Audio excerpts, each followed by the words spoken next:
Hello, good to see you. How are you? Good morning. Melody Watson. Melody, pleased to meet you. Thanks so much for having me. So, Work is actually one of my first site visits for the Catalyst program. So mhm. you guys get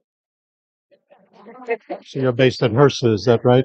Yeah. We've worked many, many years with HRSA since with, Tawara Good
PowerPoint presentation thing. So I have one video in the first half, and then there's a second one. I want to make sure that's the right one. It might not be.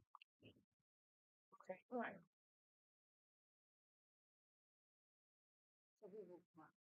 This is it. So what we need to do is click on the bottom one. So how do I get down to that? Can I? I guess somebody's gonna have to click it. Right. So I mean,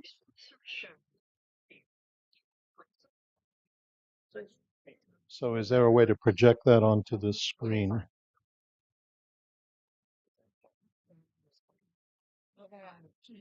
Clark, pleased to meet you. Good morning. Oh, it's a privilege and honor to be here. Thank you. Thank you, thank you. Okay. And I do apologize for the delay, everything. That's no problem. Getting here is crazy. Yes. So it's a bit of a, yeah, So that everybody comes so that they can hear your presentation. my So if pleasure. they don't Well, mind. no, hold it. as long as it's, do we still have till 1:30? So it's a question of what the, It's open to us, so. yeah, I just didn't know if I need to curtail certain things to stay within time Ah. limits and all that, but if we're I'll double okay, check, but they're always open to us. Okay. They've extended that, but thank you.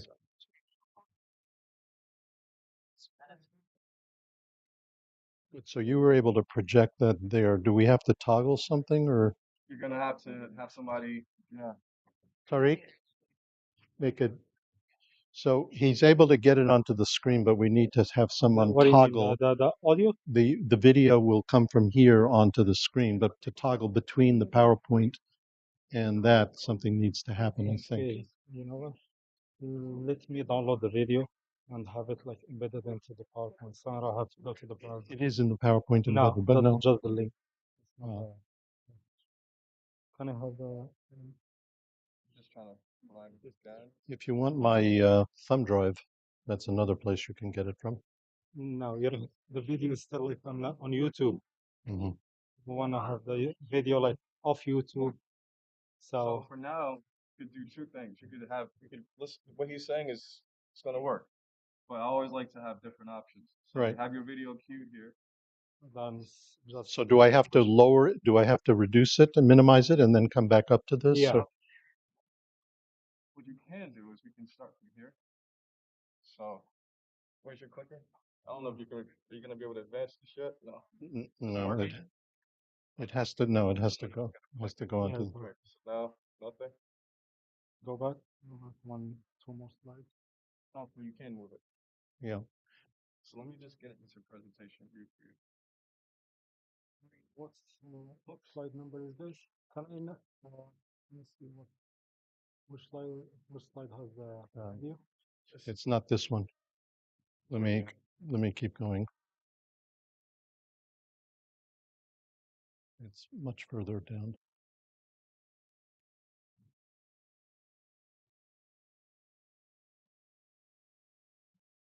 This one.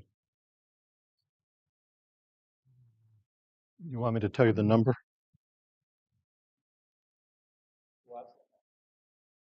No, no. It's slide number, it's 46, 43 on 40, it's 45.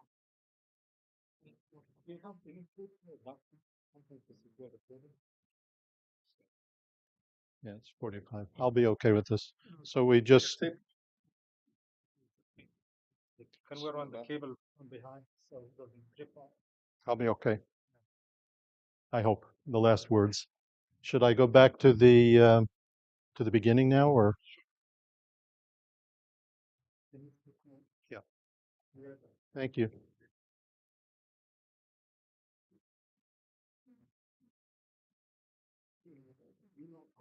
How long is it gonna take you to get to that 45 slide when you start?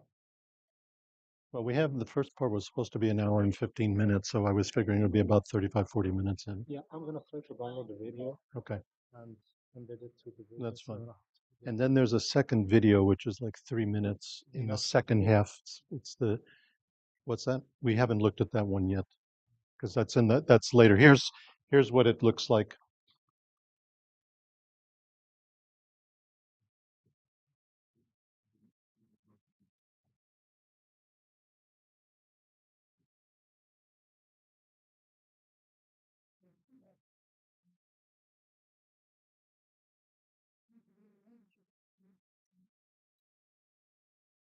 So, Tariq, it's this one. What is cultural competency? And it's when we move to the next part, part two, it's the second, third, fourth slide. 71. Mic on? Yeah, yeah, it's muted. Huh? It's muted, yeah. So that was, yeah.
Good morning, everyone. Welcome to our workshop, Newark Community Health Centers. I know you're all aware of us, and this is streaming live, so that's the reason why we're trying to make sure that everything starts on time, and also to make sure that everybody's able to come in today. So, welcome to Newark Community Health Centers workshop. I'm Dr. Pamela Clark. I'm the CEO and President of Newark Community Health Centers. And because we're streaming live, we want to make sure everybody can say good morning.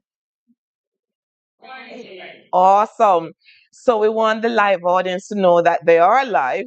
And so we have to be mindful of the people who are listening, and we have to be mindful of the people who are listening to also mindful of the people who are in here. It's not amazing time that we're in, that we have people who are together in in one place, but not quite in one place. Okay, awesome. Now, as you know, Newark Community Health Centers is a federally qualified health centers that has been providing service to this community for over 38 years. We are located in Newark, East Orange, Orange and Irvington, and in the surrounding communities. And we do a very good job in making sure that we provide care, health care, to all of the people in our communities. We're also thankful to the federal government HRSA for making sure that we are funded so that we can provide this service. We're also thankful to the Catalyst Grant that allows us the funding to allow us to do this project. And this project is to help to improve the quality of maternal and infant health care for diverse populations.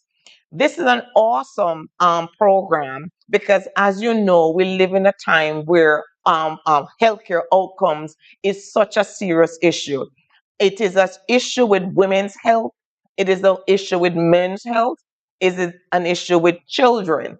And so it's very important for us to participate in these kinds of workshops where we get education from people who are very knowledgeable as what it is that we need to do to take care of ourselves, what it is that we need to do to take care of our homes, and what it is that we need to do to take care of our community. As you know, all of those things are required for people to live healthy lives in their community. It involves the individual, it involves the family, it involves the extended family, it involves the neighbor, it involves the city in which you live, and also the surrounding neighborhood. So this is very, very important because we're living in an age where we have to re-educate people that healthcare involves just going to the doctor, right? And the doctor tells you that you have a good bill of health or they diagnose something is wrong. It is more than that. We want to live a healthy life that includes your family being happy, you being happy.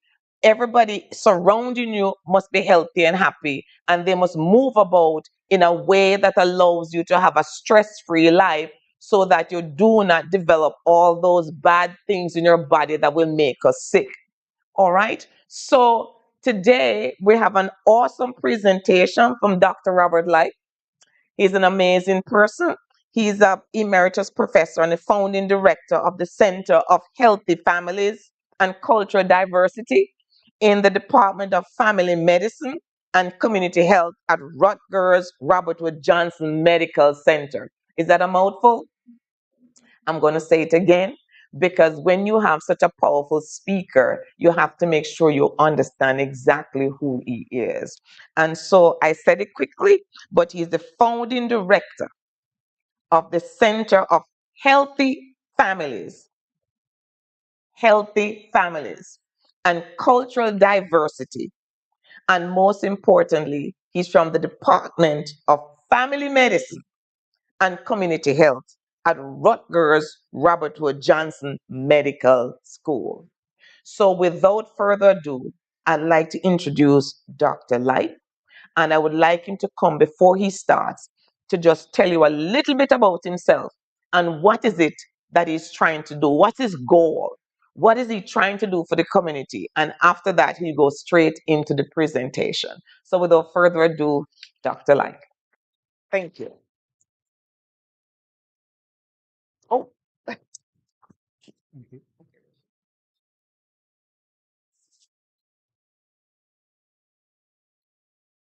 morning. Can you hear me? Buenos dias. Boa tarde. Shalom. What languages people speak, welcome. I would like to thank Dr. Clark for the very gracious and kind invitation to join you all today. I know some people had some challenges with traffic in the area, and there may be other people who join us, and also to the live stream audience, hello as well.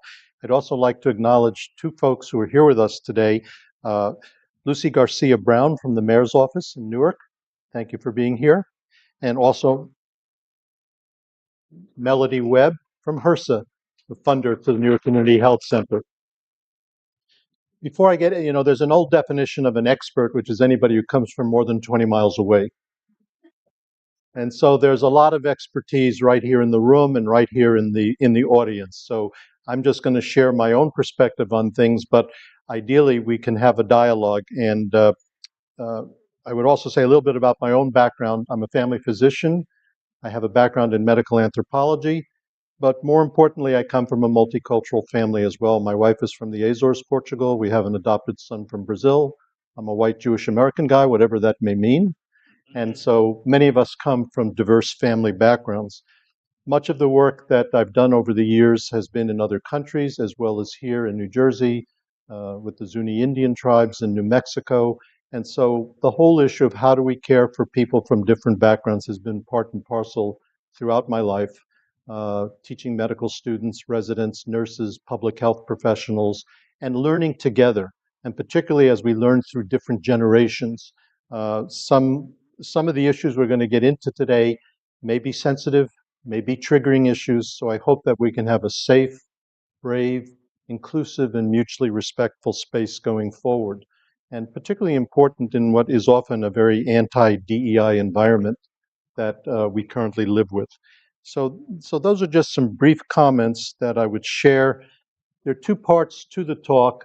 We're going to focus on addressing inequities, implicit bias, and the isms in maternal and infant health care. And then there'll be a break, and then we'll talk about fostering cultural competency and cultural humility in clinical practice, because these are really lifelong journeys. So you can all hear me okay? Good. This is some additional background information. I want to particularly acknowledge Helen Dow from Dow Consulting Services for bringing me on board to do this important work. And I know she's been working with federally qualified health centers around quality care, primary care for people with different backgrounds. How do you create medical homes? And so we're all in this together in this process. So here's the first slide. And so what my objectives are is to first define a few key concepts, including what are disparities and inequities in health and healthcare, race, ethnicity, and racism. Review epidemiological findings and historical perspectives relating to racial and ethnic health disparities, focusing on maternal and infant healthcare. Discuss how stereotyping, prejudice, and the isms can negatively impact on the clinical encounter and health outcomes. And I will say that these are topics that historically people working in the field of cross-cultural care have not fully addressed. And now it's being recognized much, much more. And I know there are controversies in terms of which is the right term to use or not use. We will come back to that. And then share some practical strategies for providing respectful maternal health care, including addressing, reducing implicit biases, and advancing health equity. So a lot to accomplish in about an hour plus. There'll be dialogue, interactive exercises. I'll invite the people in the live stream audience to do this amongst yourselves or privately. So to remind ourselves, Reverend Dr. Martin Luther King once said, of the forms of inequality and justice in healthcare is the most shocking and inhumane. Here's a graphic from the Robert Wood Johnson Foundation, and if you can see this, you'll notice, if you visualize that, what do you see? On the left, you see the issue of equality, and on the right, the issue of equity. What do you see? And let me just invite you to I don't want to just be a talking head. What do you see on the left side?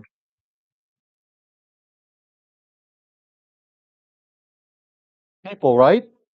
You see people walking, people of different ages, people of different skin colors, people with different abilities, right? You also see a traffic light and all of that. You also see a sidewalk. And so you have to ask yourself the question, how accessible and how equitable is that? Now, if you take a look to the right side, notice what you see. You see a ramp. You see environmental modifications, both if someone had some hearing impairments or visual impairments. You see the ability to get around. So this is one picture of the issue of visualizing health equity. And so we're going to, although we'll be mainly focusing on race and ethnicity today, we're really talking about many other types of factors, many other types of isms, and we will come back to that a little bit later. So to define health equity, it's achieved when every person has the opportunity to attain his or her full health potential, and no one is disadvantaged from achieving this potential because of their social position or other socially determined circumstances. Health inequalities are reflected in differences in the length of life, the quality of life, rates of disease, disability, and death, the severity of disease, and access to treatment. And again, we're going to be focusing much of this on maternal and infant care in a little bit, but I want to sort of set the stage and have us have some shared definitions. Here's a word cloud that talks about all the many different factors that influence health equity, which go well beyond the medical care system, well beyond the important work that Newark Community Health Center does, the hospitals in Newark, the public health agencies, to deal with many other social, political, environmental determinants of health. Here's some definitions of health inequalities. Health disparities are differences in the incidence, prevalence, mortality, and burden of diseases and other adverse health conditions that exist among specific groups. Health care disparities are unexpected differences in the quality of care that are not due to access-related factors, clinical needs, preferences, appropriateness of intervention. This is important because clearly if you're uninsured, you don't have access to care, that's a major barrier. But even if you do have insurance coverage, are you treated the same way within our healthcare system? And unfortunately, there's plenty of evidence that indicates that's unfortunately not the case. The U.S. healthcare system cannot afford health inequities. They cost approximately $320 billion today and could eclipse $1 trillion in annual spending by 2040 if left unaddressed. And this has grabbed the attention of almost all of the major professional medical organizations, as you can see, internal medicine, family medicine, OBGYN, psychiatry, emergency medicine, you name it, but also within nursing, within social work, within physician assistants. And so it really becomes an interdisciplinary, interprofessional team effort. And so I'll be bringing some perspectives from a physician's perspective, but really it's all the different disciplines. HRSA has been a major funder of much of this health professions training work around the US. And we just are very grateful that you've been doing this for so many, many years. Now, if we think of the different determinants of health, you'll notice here genetics in the light grayish on that side maybe accounts for 30%.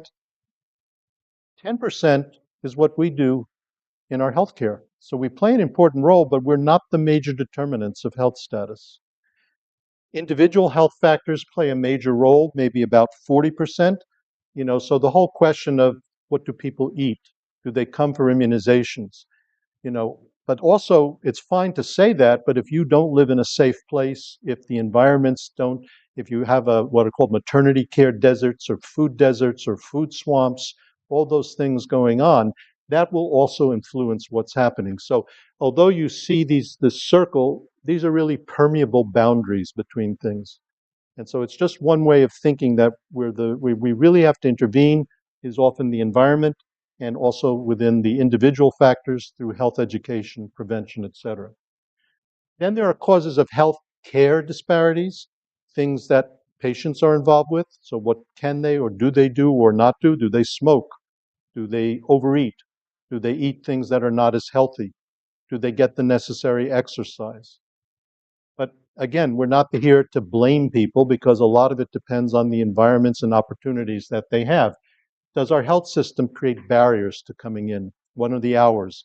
Transportation to there, parking, just how you make your way and navigate through the maze of bureaucracy. And there are practice-related factors, so not the whole system, but also the particular institution. And then ourselves. And that's where I'm going to be focusing much more on, is that fourth category of practitioner-level factors today. So let's now migrate into the whole issue of birth equity and justice, and the whole question of how do we improve maternal and infant health care outcomes in diverse populations. And those three references below, both from the March of Dimes, which has done major work in this whole area, and we'll speak to that in a bit, as well as to the Robert Wood Johnson Foundation. There are many coalitions, consortia here in New Jersey and elsewhere that have been working on this for many years. So this is where a lot of expertise, there are other people more knowledgeable about these things certainly than I am. Nurture New Jersey, the governor's wife, initiated a major initiative, and the whole idea here is to ensure that all women are healthy and have access to care before pregnancy, to build a safe, high-quality, and equitable system of care and services for all women during prenatal, labor and delivery, and postpartum care. And I also want to introduce, when we say postpartum care, the American Academy of Family Physicians and the American College of Obstetrics and Gynecology often calls that the fourth trimester. the fourth trimester. So it's not just what leads in and during and immediately after, but many things happen to women and certainly to babies in that fourth trimester, and there are more and more resources coming out. It's to ensure a supportive community, environments and context during every other period of a woman's life so that the conditions and opportunities for healthcare are always available. In the Maternity Action Plan, there are 4 fundamental policy-focused areas relating to the workforce, to the use of data for equity and quality, for payment, and how does that support quality care, and community-based supports. And we're going to be, again, focusing more today on the Workforce Policy Recommendation 1, promoting reforms to educate, recruit, retain a more diverse maternal infant health set of practitioners and providing ongoing anti-racism, cultural competency training. So maternal mortality rates in the United States, they have been devastating. These are some statistics from 2018 through 2021, and you can see that the increased rates that have happened more recently, particularly affecting African American populations, and as we'll see, Native American populations, you know, COVID has contributed significantly, we suspect, to that. And I think more recently, some of the restrictions relating to pregnancy termination care, we are probably also going to see some upticks as well. There is some controversy here because before the pregnancy box was not always checked when things are going on. So the difference between pregnancy associated versus others, there's controversy within the community. But the bottom line is there are significant disparities. So let's talk about New Jersey. When the Nurture New Jersey campaign was launched in 2019, New Jersey ranked 47th nationwide for its high maternal mortality rate with 46.5 fatalities per 100,000 live births. And Black women were 7 times more likely to die in childbirth here than white mothers. More than 90% of the pregnancy-related deaths in New Jersey from 2016 through 2018 were preventable, according to the 2022 New Jersey Department of Health's New Jersey Maternal Mortality Review Committee report. The good news is, in the 2023 report, America's Health Rankings found New Jersey had jumped to 27th nationwide for maternal mortality, with a death rate of 24.1 per 100,000.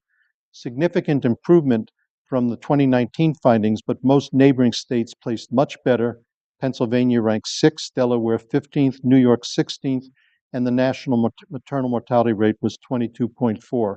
So although we're seeing progress, we have a long way to go, especially relating to diverse populations.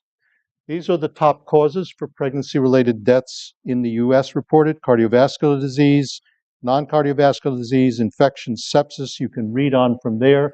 This is where it matters what other care women are getting and why Newark Community Health Centers and other FQHC's work is so critical, because what the quality of the care that you provide, dealing with the comorbidities, not even including here mental health, issues of postpartum depression, peripartum depression, all of these are major factors that can influence outcomes. Now, if we take a look now at infant mortality, again, we have seen positive results from this period of time. It's nice when you have cataracts because it affects your ability to see things as you get older and that sort of stuff. But what you can see in 1995, the rates were 7.57. They were dropping, but now in 2022, the most recently released reports showed an uptick for the first time of 3% to 5.61. So although New Jersey is much better than many other states around the country, we still have work to do, and I don't have the latest findings for New Jersey yet. The other thing that I was going to mention is fetal mortality rate. This is prior to birth, has also dropped to its historic lows, although again, the disparities exist. So these are just released data as of a week ago. So that didn't make it to the slides yet. Now, if you take a look here at infant mortality rate by maternal race and by Hispanic origin, African American, Native American, American Indian, much higher than, as you can see, other groups. But an important point here is that these are high-level statistics. Within any population, there's incredible diversity. So within the Hispanic Latino communities, for example, people from Puerto Rico, from Mexico, from Dominican Republic, from other Spanish-speaking countries, we will see certain differences that come out. Similarly, for different Asian Pacific Islander groups. So it's important to drill down, and in the end, as we'll see when we talk more about cultural competency and cultural humility, we still have to see each individual we care for as a unique person. We can't go stereotyping. We can't overgeneralize. Here again is New Jersey state assessment data showing, again, the decline in infant mortality rate, positive progress for sure compared to the national statistics. And again, here are some of the persistent and troubling disparities that exist. I will say many years ago, I spoke up at Jersey City back probably in the 2000s at a Black infant mortality conference when they had healthy babies, healthy mothers, healthy babies, and other initiatives. And at the time, my wife, who is from the Azores, Portugal, and I shared our adoption story, where our son came from a part of Brazil, which at that time, the infant mortality rate was like 100 per thousand or more. And there were pictures in the area he grew up in. There's a book called Death Without Weeping by Nancy Shepherd Hughes, a medical anthropologist, that had pictures of infant coffins. And so this was very personal for us because he might very well have been one of those statistics. Here, for example, are the major causes of infant mortality. And as you can see, congenital anomalies, sudden infant deaths, and many other factors play a role. Again, many of these preventable conditions in some cases. So the care we provide prenatally, perinatally, postnatally really matters. Now, the last statistics slide I'm going to show is from the March of Dimes, their 2023 New Jersey report card. And what they talk about is birthing people in New Jersey have a low vulnerability to poor outcomes and are most vulnerable due to socioeconomic determinants. And if you take a look at the map of counties, right where we are here, the darker shades are the ones that report the bigger problems. Certainly here in Essex County, in Hudson, and Passaic, and then in the southern parts of the state, with Atlantic and Ocean, Cumberland County, higher levels that are reported. The important thing is the figure on the right, which shows that socioeconomic factors are the major determinants of vulnerability. And so this report card that Peristats that's produced by the March of Dimes is nationwide, and it's really worth taking a look at for those that want to get into more information. All right, so let's take a deeper dive. There's a famous film called Unnatural Causes, Is Inequality Making Us Sick? There was a video called When the Bow Breaks. And the question was, why do infant mortality rates among African Americans remain more than twice as high as among white Americans? Although birth outcomes are generally better for those with higher education and income, Black women with college degrees are still more likely to give birth prematurely than white women who haven't even finished high school. Researchers are circling in on a provocative explanation. The chronic stress of racism can become embedded in the body, what's called weathering, and taking a heavy toll on African American families and on children even before they leave the womb. So let's talk about racial and ethnic disparities in health and healthcare, epidemiological findings, a historical perspective. And again, I have to thank, as a white American person, these were things I didn't really learn about in our days in medical school training and residency. Fortunately, I've worked with the National Medical Association for many, many years, presented with them, and so my colleagues of color have helped teach me where my blind spots are, the things I don't know, and sort of one of my favorite quotes is that we need to comfort the afflicted and afflict the comfortable. Not original with me, and we'll come back to that. That's a journalist many years ago who said it, and I happen to believe if we do a little bit of each, then we're moving in the right direction. But let's keep moving. So let's define some terms. Race and ethnicity. Race, amongst the many definitions, refers to physical differences that groups and cultures consider socially significant, while ethnicity refers to shared cultures such as language, ancestry, practices, and beliefs. The important thing is that race is a social and political construct. And if anybody looks back at the history of the US Census, it's a fascinating story about what gets counted, how people are defined, and how those categories change over time.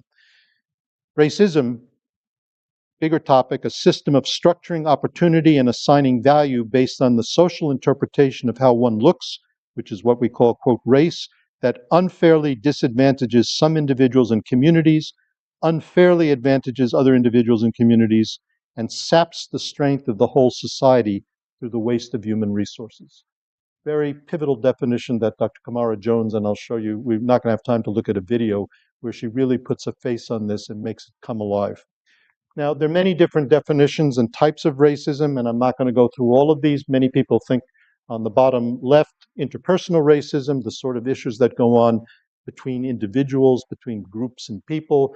There's cultural racism, where people may attribute something to a particular population. There's internalized racism, where people bring in their own thoughts and their own internal oppressions from the outside. Institutional racism, systemic and structural racism. And those are where a lot of the energy is now turning nationally, is going beyond all of this to looking at our systems of care, the structural factors, the policies, the legislation that makes a difference or makes problems. This is a TED Talk that I highly recommend for people, if you haven't seen it, by Dr. Kamara Jones, family physician epidemiologist, which is a powerful thing for use for training. And so again, I'm going to leave lots of resources in this talk with Angela Ramos and Dr. Clark and everyone, so that people can follow up on these issues. Here, the first major federal report was the report of the Secretary of Health and Human Services, the Heckler report back in the 1980s, which focused a lot on Black infant mortality, but many other factors as well. The National Academy of Medicine, Institute of Medicine came out with the Quality Chasm report, looking at the problems with quality, with patient safety, unequal treatment, and just earlier this year, ending unequal treatment. They revisited the findings from the 2000 plus report, and again focused on the need to deal with structures and policies to build on things. The Agency for Healthcare Research and Quality continues to collect important data. Some progress is being made, but unfortunately certain areas continue to have persistent difficulties. And again, if we were doing a talk outside of infant prenatal, between maternal health care and infant care, whether we're dealing with cancer, with asthma, with diabetes, with stroke, so many other things that continue to be problematic. One of my favorite quotes, and I'd like to leave this with you, is from the founder of the randomized controlled trial: health statistics represent people with the tears wiped off. So behind all those numbers that we saw, those graphs, there are stories. I often think that they could make those charts with the numbers, you could punch them like you do on greeting cards, and someone speaks to you. There's a story behind that. Stories that our colleagues, our families, the communities that we serve, that need to be given agency and voice to do something. So here we get into difficult stuff. And again, this is where I've learned many things from my colleagues, things that are now being brought into medical school, residency, nursing training. So medical apartheid, the Tuskegee study, Henrietta Lacks's work with the HeLa cells trace the really horrible history of abuse that many people of color have experienced since the founding of our nation. Doctors Michael Bird and Linda Clayton published a 2-volume set, the late Bird and Clayton, on the medical history of African Americans, which well predates the federal work. But these are the true stories that are out there, and the other piece to this is that, as we'll see at the end of the talk, as people are looking at renal function tests, at pulmonary function tests, at many algorithms, that there are racial biases that unfortunately are built in to the data that clinicians use in ordering and interpreting tests. And so there's a reckoning that's taking place around the country now, and a big battle, frankly. Now, the father of gynecology, so-called father of gynecology, J. Marion Sims, used to have a statue in New York City. He unfortunately carried out many horrible experiments on poor individuals without anesthesia. The Medical Apartheid book and many others tell these stories. And so, you know, there's not a happy history in much of American medicine. To respond to that, how many of you are familiar with the Mothers of Gynecology Monument?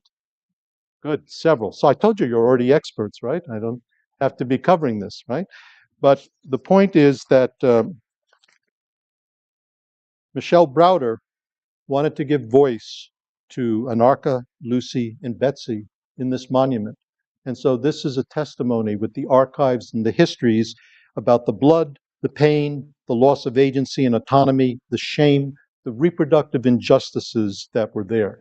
And as I mentioned, this work has now fostered work relating to biases within BMI for obesity, pulmonary function testing that is going on, all kinds of stuff about how racism persists. But I encourage people to visit the website, and if you're in Alabama, to visit the monument. Now, as we bring this to ourselves as practitioners, here are three books that are particularly potent, and I'll mention the fourth. Dr. Augustus White is an orthopedic surgeon at Harvard who wrote a very powerful book on seeing patients and about his own experiences as an orthopedic surgeon, both in training and as clinical work and as a faculty in dealing with this. Damon Tweedy, Dr. Tweedy, who's a black man in a white coat from a psychiatry perspective, and most recently, Dr. Ushi Blackstock, who's been on the news, doing many things as an emergency medicine physician about the biases that she experienced herself and the patients she's experienced. Dana Matthew is an attorney and wrote a very powerful book called Just Medicine, and there are more and more books coming out about the history of segregated health systems in America that talk about the need to address these. So there's lots of things to complement what I'm trying to cover today. So instead what we're going to talk about is how do we challenge the isms and the fears, whether they're ageism, sexism, racism, classism, ableism, homo and transphobia, xenophobia. By the way, there's another one I learned with our New Jersey statewide network for cultural competence a few years ago, had a conference focusing on caring for the deaf and hard of hearing, diverse deaf and hard of hearing communities. And our speakers from those communities taught us about the notion of audism, AUDISM, the bias against people who have hearing challenges and all of that. So there are so many different things, sizeism around weight, heightism for people who are shorter. So there's so many different things that begin to intersect with each other that become things that we need to take our own pulse on. So implicit bias research, and you can see some of these images here, demonstrated bias toward people based on perceived race, ethnicity, gender expression, age, physical disability, body size, and many more characteristics. The implicit bias is unconscious and automatic. They are activated without an individual's intention or control. They're pervasive. All of us possess them, even those avowing commitments to impartiality. They don't always align with our explicit beliefs. Implicit and explicit biases are generally regarded as related but distinct mental constructs. They do have real-world effects on behavior. Significant research has documented real-world effects in employment, education, criminal justice, among others, and in healthcare. Remind me to tell you the story about immunizations in the Hispanic community that my colleague, Dr. Joseph Betancourt, once shared as a practicing internist. So I'll save that for a little later, okay? And then the good news is they can be malleable. The associations that we form can be unlearned and replaced with new mental associations. And we'll share some strategies for how we can do that, because one of the problems with talking about disparities is everyone spends the time, document this, show this, but frankly, what do we do about it? How do we make a difference in the care we provide? So instead of my doing all the talking, are you ready for a little exercise? Okay. So now I have to find it amongst my paper up here. Give me a second. I'm going to invite you to close your eyes, both those of you here and those of you listening live. And what I'm going to do is I'm going to read some brief descriptions of 7 different types of people. There'll be 3 descriptors, and in the privacy of your own mind, see what images come up. Think about why they came up, and then we'll talk about it a little bit. We good? All right. Number 1. All these identities are self-identified. African American woman, single mother, wealthy, surgeon. Second person, teenage girl, Salvadorian refugee, lives in New York City, studies in a famous school for the arts. Asian Indian man, father, works at a gas station, gay. White man, 25 years old, world-class athlete, wheelchair user.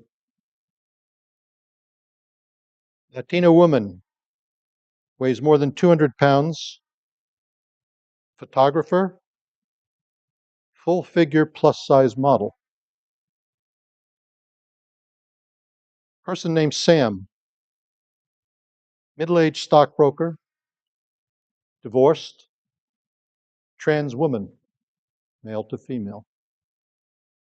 Last, Chinese man, opioid addiction, alcohol use problem, anesthesiology resident. You can open your eyes. Why don't you take a moment and turn to each other at your tables and talk about what images came to mind. Did they change as more information was given or remain the same? What was your reaction to what you heard? What did you think people were going to be like? And just have a moment to chat with each other. A few minutes, okay?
Okay. If we'd have more time, but I'm just sort of curious, were you able to generate some images in your mind? Did they stay the same or did they change as they did change, right? They did change, right? Were you surprised at some of the images? Yeah. Makes the point that we generate these thoughts even with just little pieces of information, doesn't it? And we're going to see in a moment why that's the case, all right? So again, I apologize that we're going through this fairly quickly, but those who want to, if you're familiar with Project Implicit from Harvard and others, anybody ever gone to this website? So a couple of people have, right? It's a place that in your privacy, and they've used it with thousands and thousands of people around the US, around the world. It's not perfect. There are critiques of it going on, but you can look at, do I possibly carry unconscious biases relating to people based on age, relating to people based on ability, based on race, uh, based on a whole variety of different factors. I've gone to it multiple times.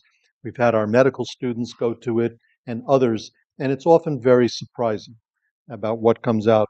And I think the people who think that there's no neuroscience behind this, so I apologize, but Dr. David Amodio, who's a neurophysiologist at NYU, has used functional MRI and looks at what's called implicit evaluative race bias associated with amygdala activation. We've all heard about it being hijacked by our amygdala, right? When we get a little bit too angry and rageful, et cetera, right? But it also plays other emotional factors. And implicit stereotyping is associated with activations in the left temporal and frontal lobes, but not with amygdala activity. Now, I think we have time. Would you like to see a brief video that actually makes this come alive? So here I'm going to ask, maybe someone can help me get this to work. Let me just say before we start that, our medical students said, because I'm I'm from the baby boomer generation, right? And we have Gen X and Y and Z.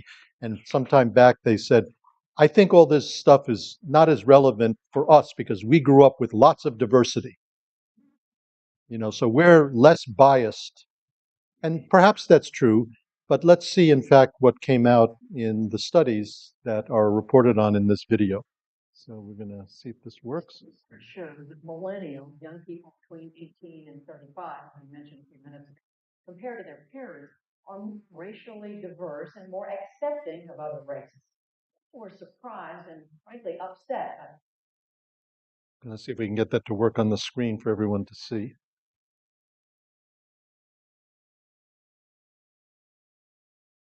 Bingo.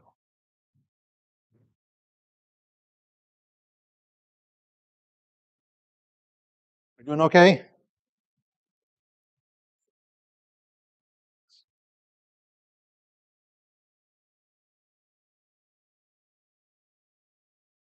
In this video, and here we go. Good. I find this to be one of the most effective training videos.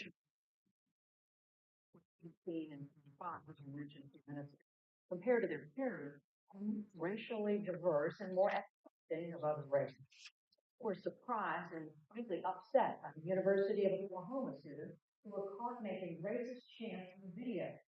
Very three of us wanted to learn more about racial bias among millennials, and here's a story about his visit to a research lab focused on race. This report is another installment in our series, Race Today.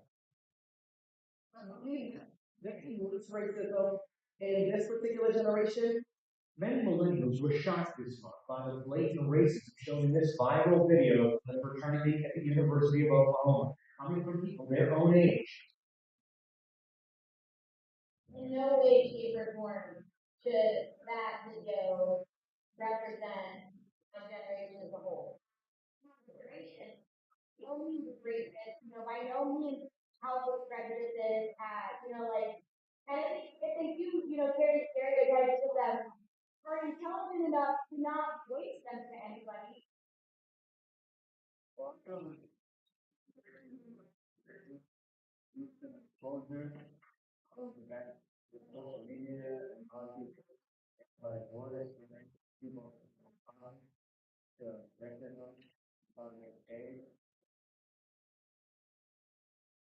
it's not only that simple, and millennials themselves will be the first to admit it.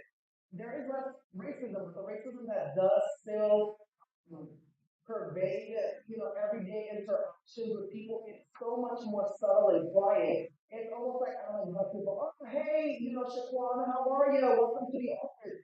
A 2010 report by the Pew Research Center noted that the millennial generation, ages 18 to 29, was more racially diverse, better educated, and seen as more racially tolerant than their parents and grandparents. But while millennials are more likely to say they're not racist or use racist expressions, some psychologists say that they often show the same subconscious prejudices as their parents. David Amodio, a psychologist at New York University, studies racial biases. If you're American, you're exposed to similar cultures, similar information in media, similar structures. And it seems that all of those influences come into the mind. You can be passive, and these things will come in. Memory is kind of like a sponge. That's into your mind. Once it's there, it might come out. When these prejudices soak up in the mind, they're what psychologists call implicit biases, unconscious thoughts that shape our actions. They're harder to observe and study than explicit biases, like a racist chant on a bus. So Amodio tests subjects by forcing them to act on instinct, to make quick racial judgments in a controlled setting. It's a way to see just what's been soaked up in that mental sponge, regardless of generation. Okay, I decided to give it a try. I'm from the white, left, and or black, right. Okay. First, I took the IAT, or Implicit Association Test, which is freely available online. It measured how quickly I associate positive and negative words with skin color.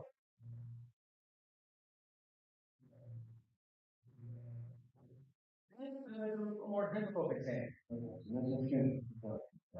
In this test, I had under a second to decide whether or not to shoot the person that flashed on screen based on just one thing, whether or not they were holding a gun. Sometimes the men were white, sometimes they were black. People left and right. I'm trying really hard to figure out the first candidate. More often than not, like doing fast enough, the only thing I'm writing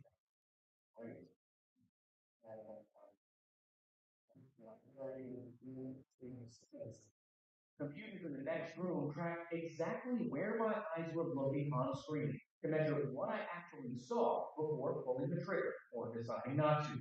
Almost all participants, out of instinct, look first to a person's face before seeing what's in their hand. They get down to the hand, typically they're still making a decision, and I should have done this time. They're making a decision before they even get right to the other.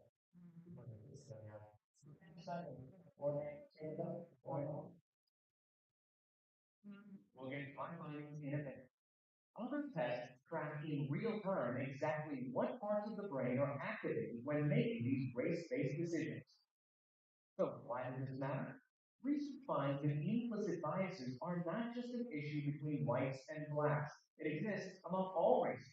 In the real world, these biases play out in courtrooms, where jurors have implicit biases against defendants, and with doctors and what treatments they prescribe their patients. When you look around, people from all different backgrounds, you have no idea where they're from, they don't know what they're thinking and what they're doing here. We categorize them. There's human instinct and human nature to make that decision. Right now, I'm not threatened by these dogs that are right behind us, but some part of me, as a human being, looks out to the street and says, I'm threatened by that person who's not. Some survival. It is. It's going on all the time. Right. You have to, as a human being, survive it, right? In the moment. So it's always there. It's just a matter of trying to stay focused and treating people like humans.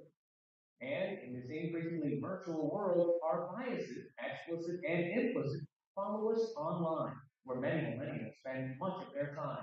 Racism is a thing, sexism is a thing, regardless of whether it's on. Christian Runner was one of the co-founders of OkCupid, an online dating site bought by Match.com. He also authored Dataclism, a book that dives deep into the human mind, using big data to observe, among other things, how people found their mates. And there are clear patterns when analyzing hundreds of thousands of heterosexual profiles, including those of millennials. There were three interesting findings. All races were likely to select their own. All women, regardless of race, had preference for white males. All non-black profiles, both men and women, had a statistical dislike of black profiles. You judge people reflexively in the same way that you might, maybe not the same, but similar to how you might judge someone in a job interview or when they rent your apartment or apply for a loan. That's very much the data of the first impression.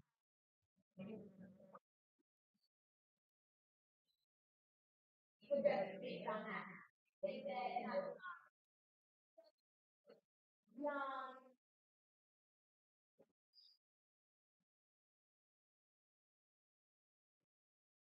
Similar to words in the hit Broadway musical Abbott and Q.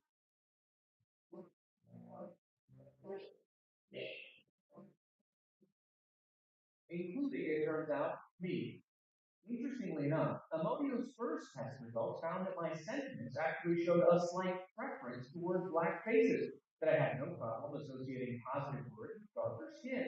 That's not the norm. More than half the population who have taken the exam take less time to put negative words next to black faces. So I'm showing a preference in one way or another according to the test. That's just not the way that 51%. Right? Yeah, that's right. But this is where it gets interesting. In the second test, where I had to react almost on instinct and decide whether to shoot or not based on what I thought was in someone's hand, I was faster at shooting armed blacks than armed whites, and I was far more likely to shoot an unarmed black man than an unarmed white man. Sadly, that is the national norm, including for millennials. For the PBS NewsHour, I'm Hari Srinivasan, reporting from New York.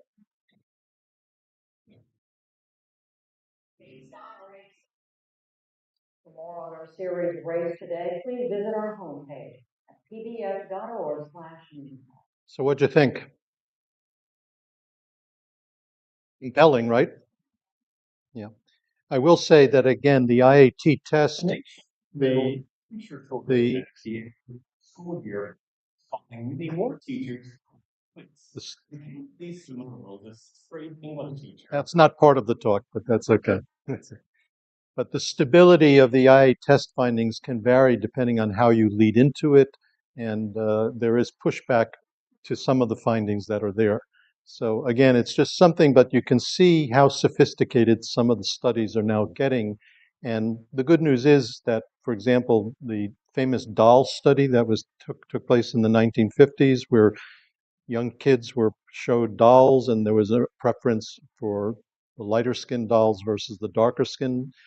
When it's been repeated, and particularly after President Obama came into office and others, that has shifted. So again, as people have more role models, more positive things to see, stuff will change.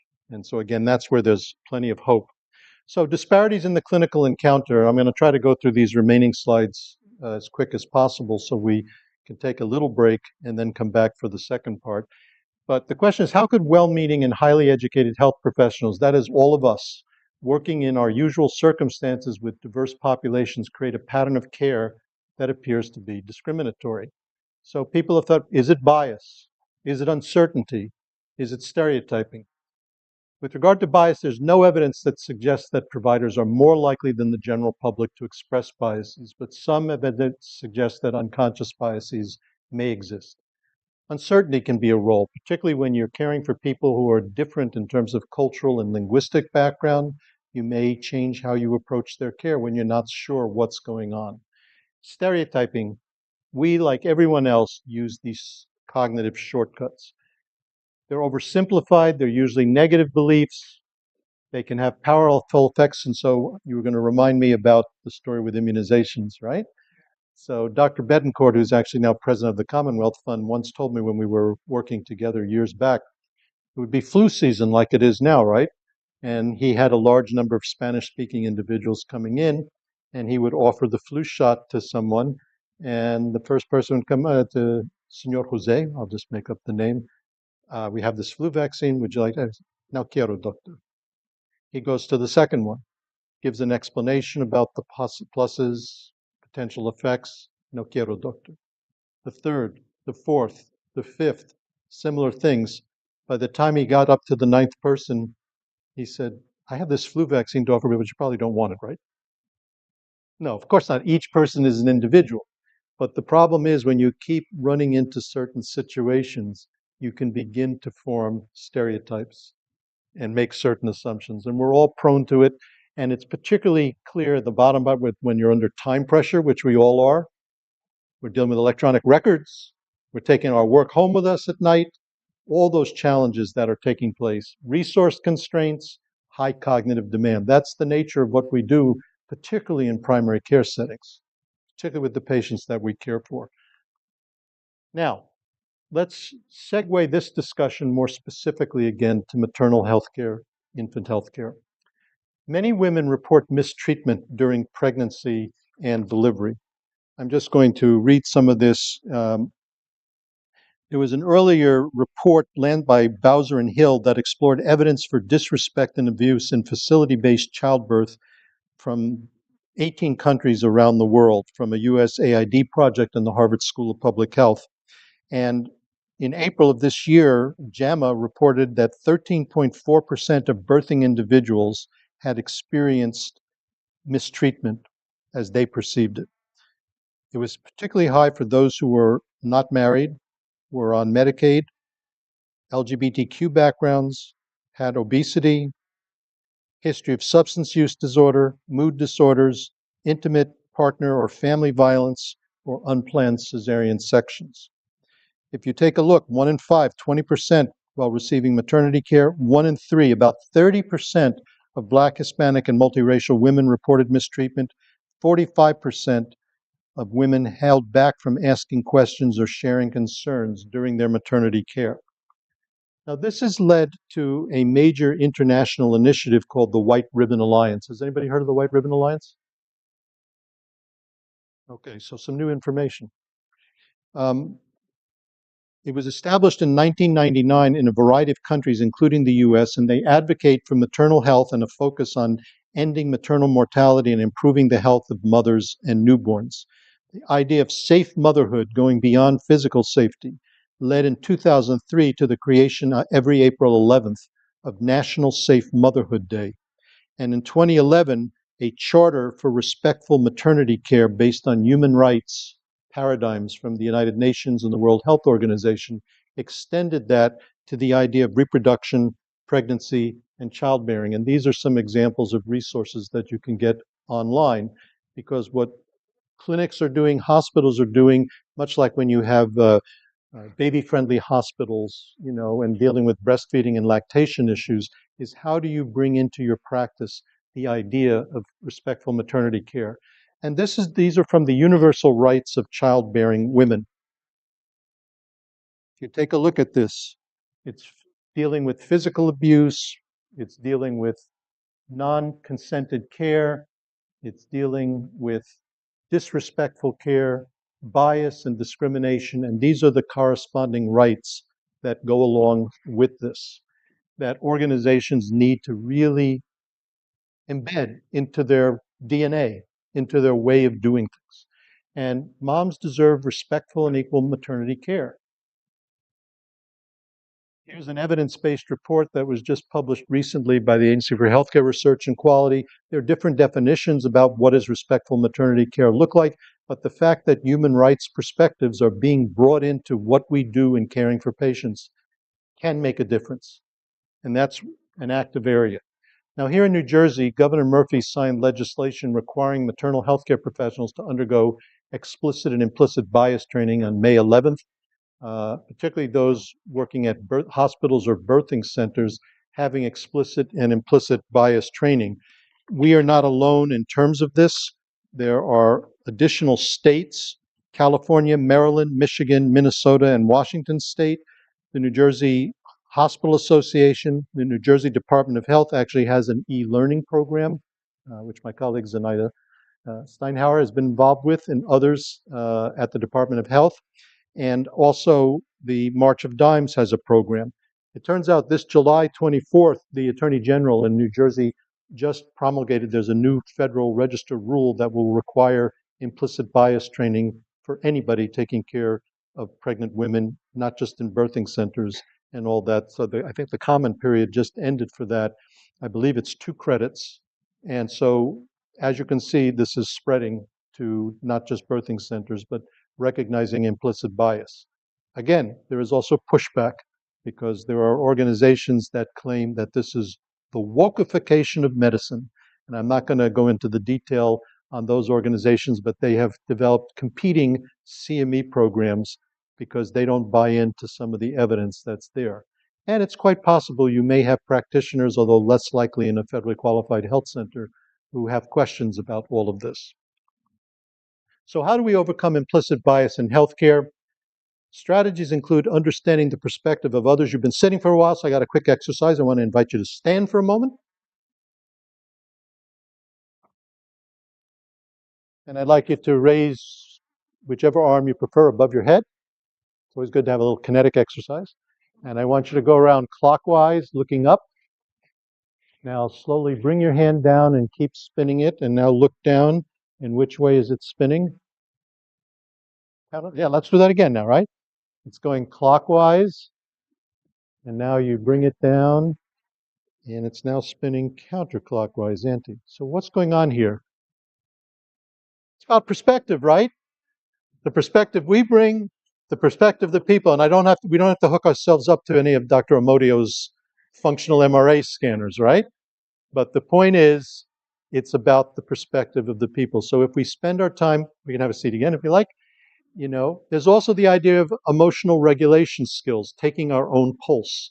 Again, how do we control and become aware of our own reactions to the people that we're working with? And then partnership building skills. So, and the Joint Commission, actually this comes from a wonderful document that the Joint Commission has provided to all of the facilities it accredits, which goes into much more detail. But here from the emergency medicine literature, some concrete steps. Identify stereotype statements, reflect on why the response occurred, and consider how you might replace your stereotype with unbiased responses. Use counter-stereotypic imaging. Challenge any stereotypes you have. Think of positive examples of someone who doesn't fit that mold. It's sort of an ongoing process. Gather specific personal information about members of a stereotype group so that you can individualize. When you've seen one person, you've seen one person. It's how to tailor the care. So you get away from the groups. Increase psychological closeness by taking the perspective from the first person of someone from the group and have more contact opportunities.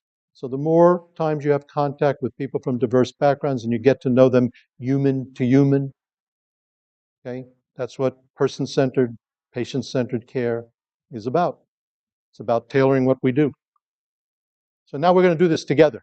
This is from the Perinatal Quality Improvement Consortium about what can you do in your clinical settings, right?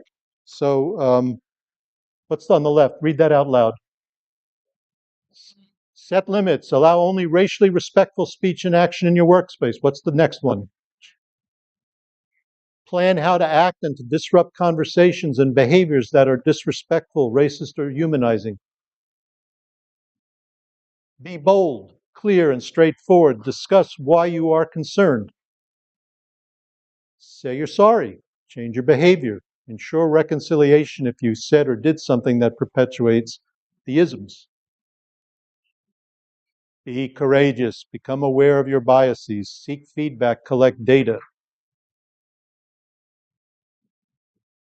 Be curious, mindful, and open to new perspectives as you deepen the understanding of this. And so spread the word, okay? And there are more strategies that are out there that are published that go into greater detail. So I'm just going to close, and I think we're short on time, but these are several articles that have come out in workshops about how we need to move from race-based to more race-conscious medicine, and particularly focusing in on the clinical algorithms. For example, glomerular filtration rates, you may have noticed on lab results that they have historically reported rates for African American, Black versus other. That has led to bias because of how the calculations are done, because there were assumptions about muscle mass. And so nephrology experts have talked about replacing it with cystatin C and are working with laboratories to try to get rid of the so-called race correction. Pulmonary function tests, another whole area, which can impact in terms of how severe people's lung disease are, whether they would qualify for disability benefits. On the GFR, for example, organ transplantation.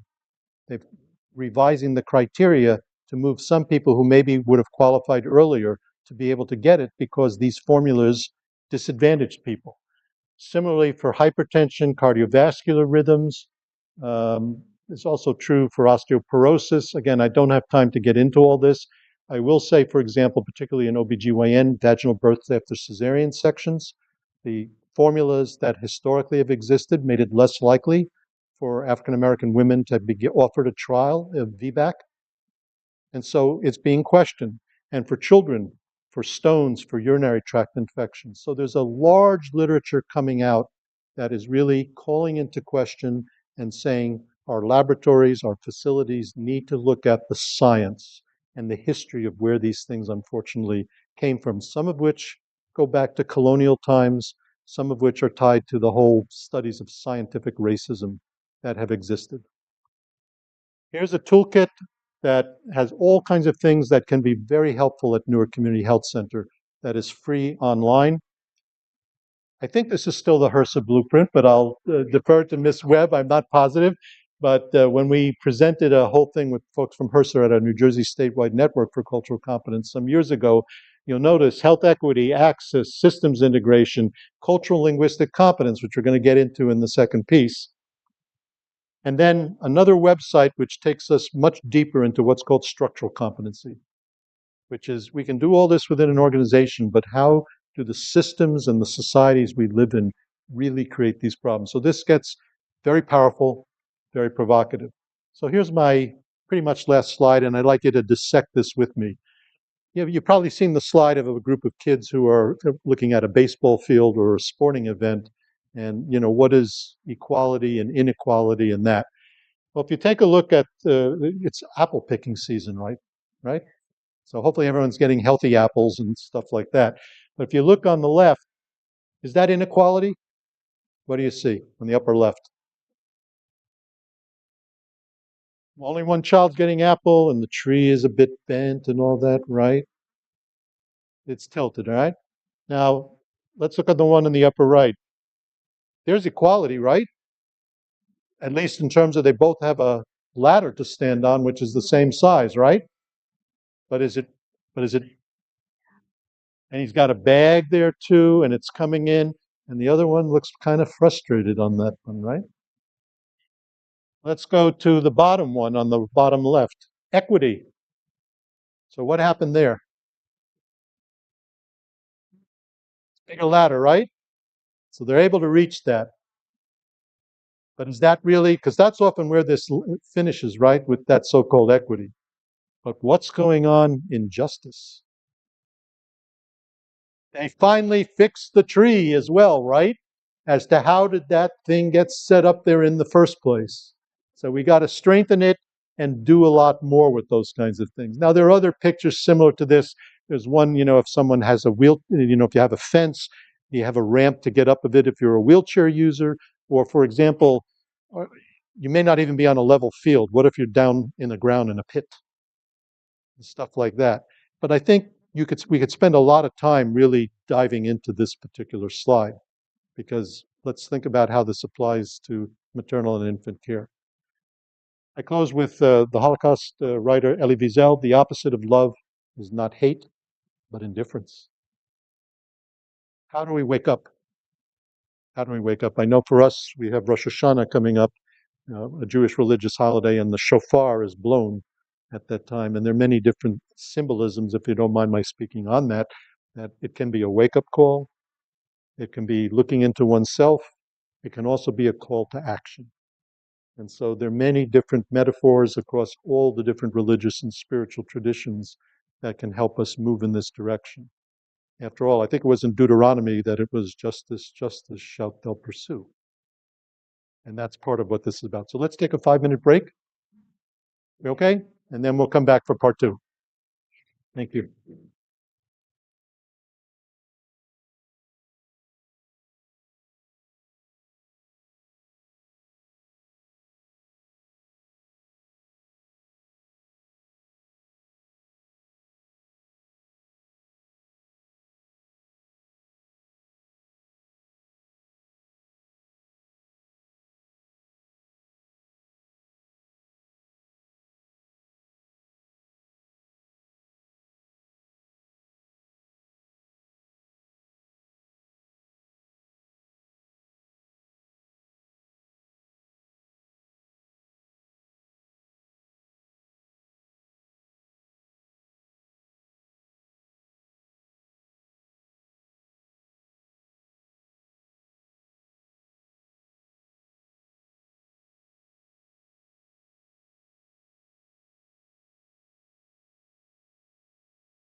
cultivating cultural humility.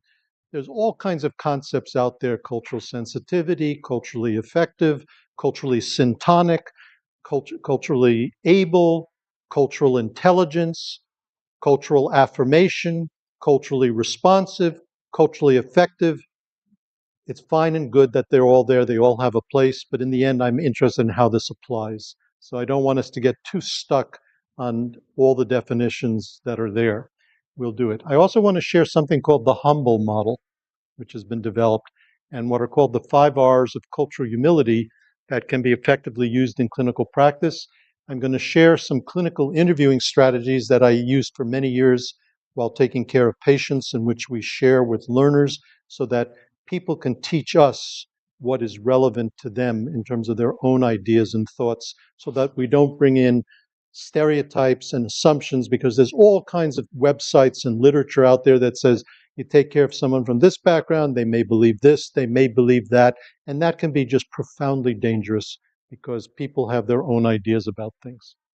And then we'll share best practices and resources for integrating cultural competency into healthcare organizations and service delivery systems.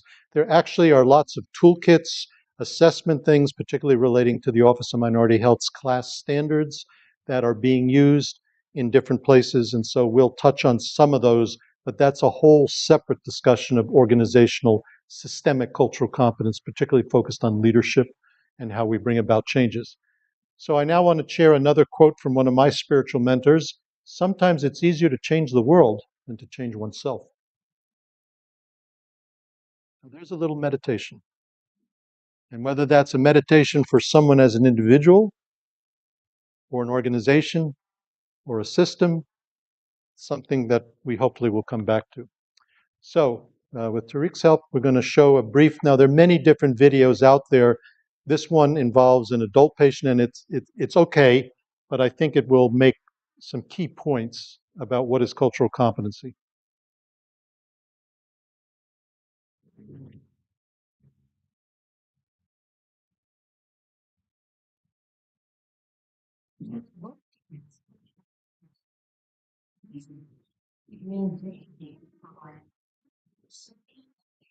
To people of different cultures. A culture refers to the shared beliefs, values, traditions, and ways of life of a group. These groups can be made up of individuals who share the same race, ethnicity, religion, or even a trait, such as age, income level, or where they live. Therefore, a culture can be a group, such as teens, the younger, the poor, people who live in rural areas, city dwellers, or the homeless. When it comes to cultural competency, we have to be careful not to stereotype people.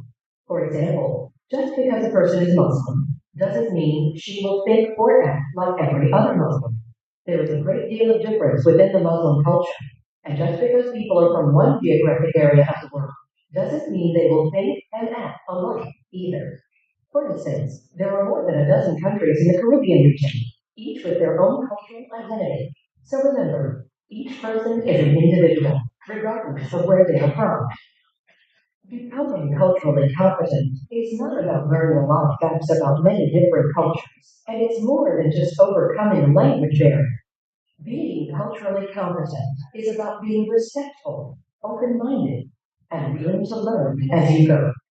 Understanding how to tailor your interactions to each patient will take a little effort. But look at it this way: the effort you put in now is likely to save you or others even more effort down the road. Why? When you make sure patients receive high quality, culturally sensitive care from the start, you will help prevent patients from coming back sicker at a later time. When people get a lower quality of care than they should, their health can worsen over time. When they return to the healthcare facility, their condition can require more attention and effort to manage. There's another benefit of being open-minded and willing to learn about other cultures that you can experience right away. Being sensitive to other cultures will help make the interactions with your patients go more smoothly, and you will find that you have fewer problem patients. Let's look at an example. This South African woman is in the ER because she's having jaw and arm pain. She has no insurance, and explains that she takes a drug for high blood pressure when she can afford it. The nurse remembers that the patient was in the ER a few weeks ago and that her EKG showed non-specific changes and she had a normal chest x-ray. The staff treats the woman with little empathy because of her multiple visits to the ER. The woman senses their indifference and gets angry, which makes the staff label her as a difficult patient. During her long wait, the woman gets angrier and starts being rude to the staff, who can't wait until she leaves. The doctor finally decides to do a cardiac workup, and the cardiac enzyme test shows that she is having a heart attack. She is sent for a coronary angioplasty. How would you feel if you were this woman? Chances are, if she had been treated with respect and empathy from the beginning, she wouldn't have become angry and rude.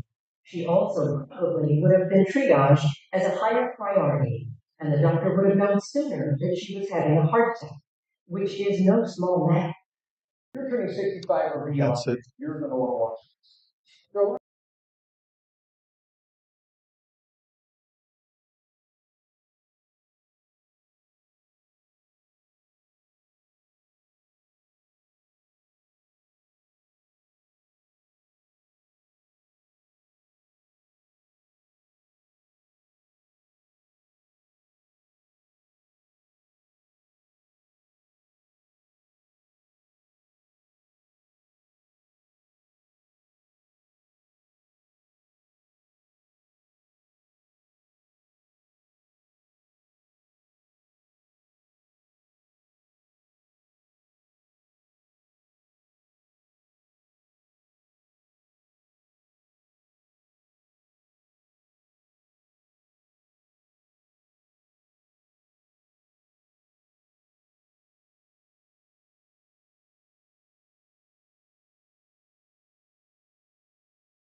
Safety requirement that is currently optional, but I think Hackensack was the first hospital in the country to actually apply for that accreditation to deal with things. Legislative, regulatory, and accreditation mandates, I'll say a little more about that later. There's a business case that's being made, and there are liability issues. So pick your reason. Over the years, the past 35 years I've been working in this area, I don't care why people start on the journey as long as they're on the journey and constantly learning. As I mentioned, medicine's kind of late to the game. Nursing's been doing this for many years: mental health, pharmacy, social work, dentistry, oral health, allied health, public health, and again, psychology. All of the different behavioral and social sciences have done work in this area and created the evidence base for all this work. So a key concept, just so we're on the same page: culture. It's an integrated pattern of human behavior that includes thoughts, communications, languages, practices, beliefs, values, etc. You can read it. But the important thing I want to mention is that it's transmitted through the generations and it's dynamic in nature. The biggest problem is when things are kept in a static way. Now, many of you are familiar with the cultural iceberg slide, right? The sort of surface culture, the things you can see, such as the food we eat, flags, festivals, holidays, clothing, etc. But there's so-called deep culture, which are things that we only learn when we get to spend time in another place or talk to people about different values and beliefs, different concepts of religion, death and dying, communication patterns. Am I direct? Am I indirect? When I say goodbye to people, do I kiss them on the cheek? How many times do I kiss them on the cheek? Which cheek? There are all these different rules and things that people may or may not learn from that. The one thing I don't like about the cultural iceberg is that you can slam into it and sink, right? And also with global warming, the iceberg can melt. It can refreeze. So someone else once described culture as sort of like the soap bubbles that can glisten and we carry around with us. But if we bump into each other, sometimes those bubbles can burst and your eyes sting a little. So many different ways of thinking about culture, but these are the things that one spends a lifetime not only learning about others, but even one's own culture and the diversity that exists within cultures. So if we think, for example, of the healthcare system, and this is an older slide, there's the so-called popular sector of care. Most people get their, let me just ask a quick question. We're going to get very interactive now. When you were growing up, your grandparents, your parents, if you came down with an upper respiratory infection, a cold, how did they treat it? Just go around. Say that again. Suck on the nostril, do that. What other things? Steaming with herbs, right? What else?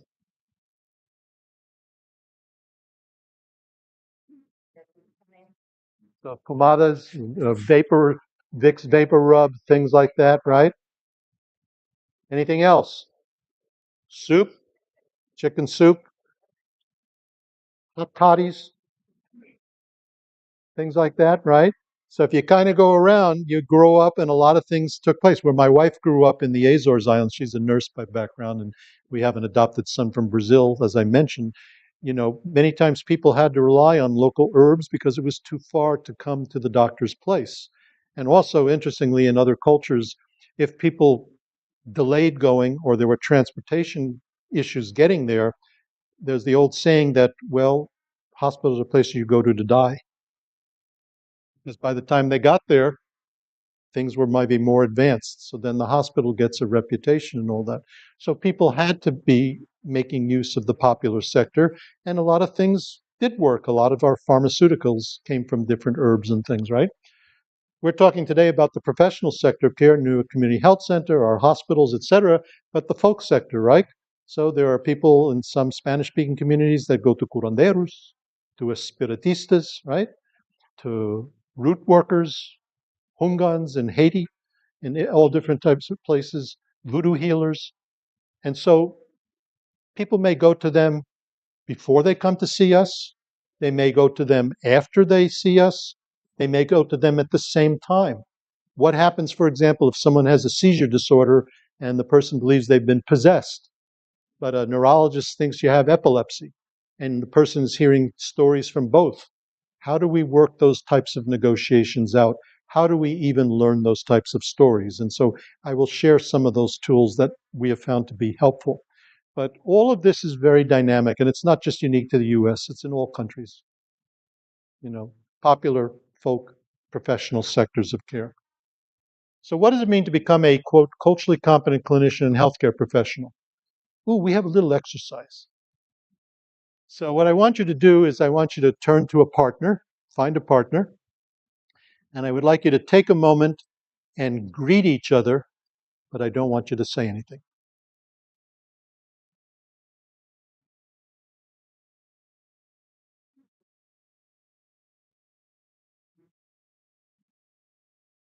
Okay. So I noticed caused a little bit of chuckling. It's a little bit awkward at times, but I saw some people go and shake hands. That always okay to do? What would be an example where that might be an issue?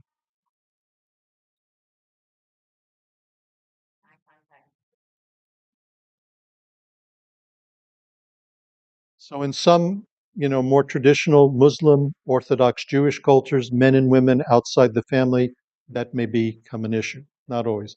By the way, it may be an issue if it's H1N1 flu season, and you're sort of not sure what's going to be happening with that. It may also be if someone has had an amputation, that may be a surprise as well. What if you do shake hands? Should it be a good firm handshake? Medium? Light? Some say firm.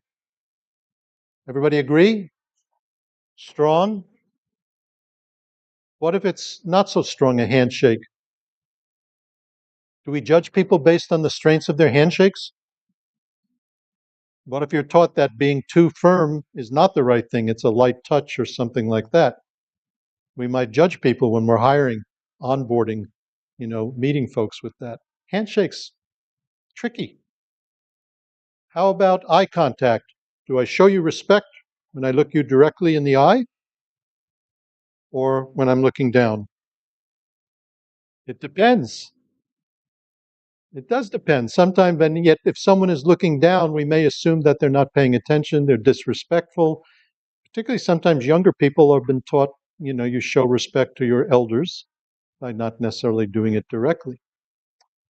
What about smiling?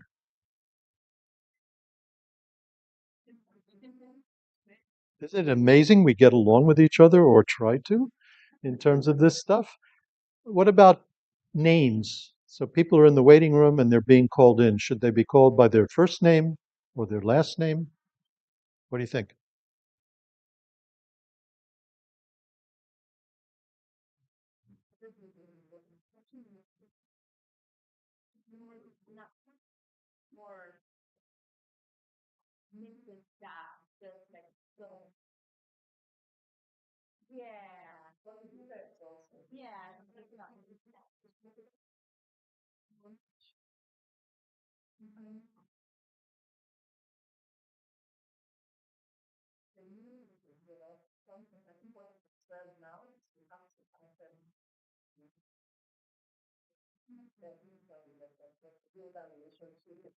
Did everybody hear that? Why not ask someone, how would you like to be referred to, right?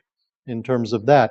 See, you get the issue that several issues come up in some African American communities, not all. Older individuals may feel disrespected if they're not called by Mr. It's sort of more formal, or senor or senora and stuff like that. On the other hand, some people have said for HIPAA reasons, we don't want to call out someone's name in the waiting room for this and that. So it becomes a whole training issue about privacy and how you in fact engage people. But the reason I bring this up is that we all make mistakes, right? And so if we have a bump and something happens, this is where the whole idea of cultural humility begins to enter. And so this whole episode of greeting each other, verbal behaviors, how do you do this in telemedicine? How do you do this in mental health settings? It gets tricky. But just being conscious of how we do things, how we interpret things becomes important. Oh, here's one more exercise.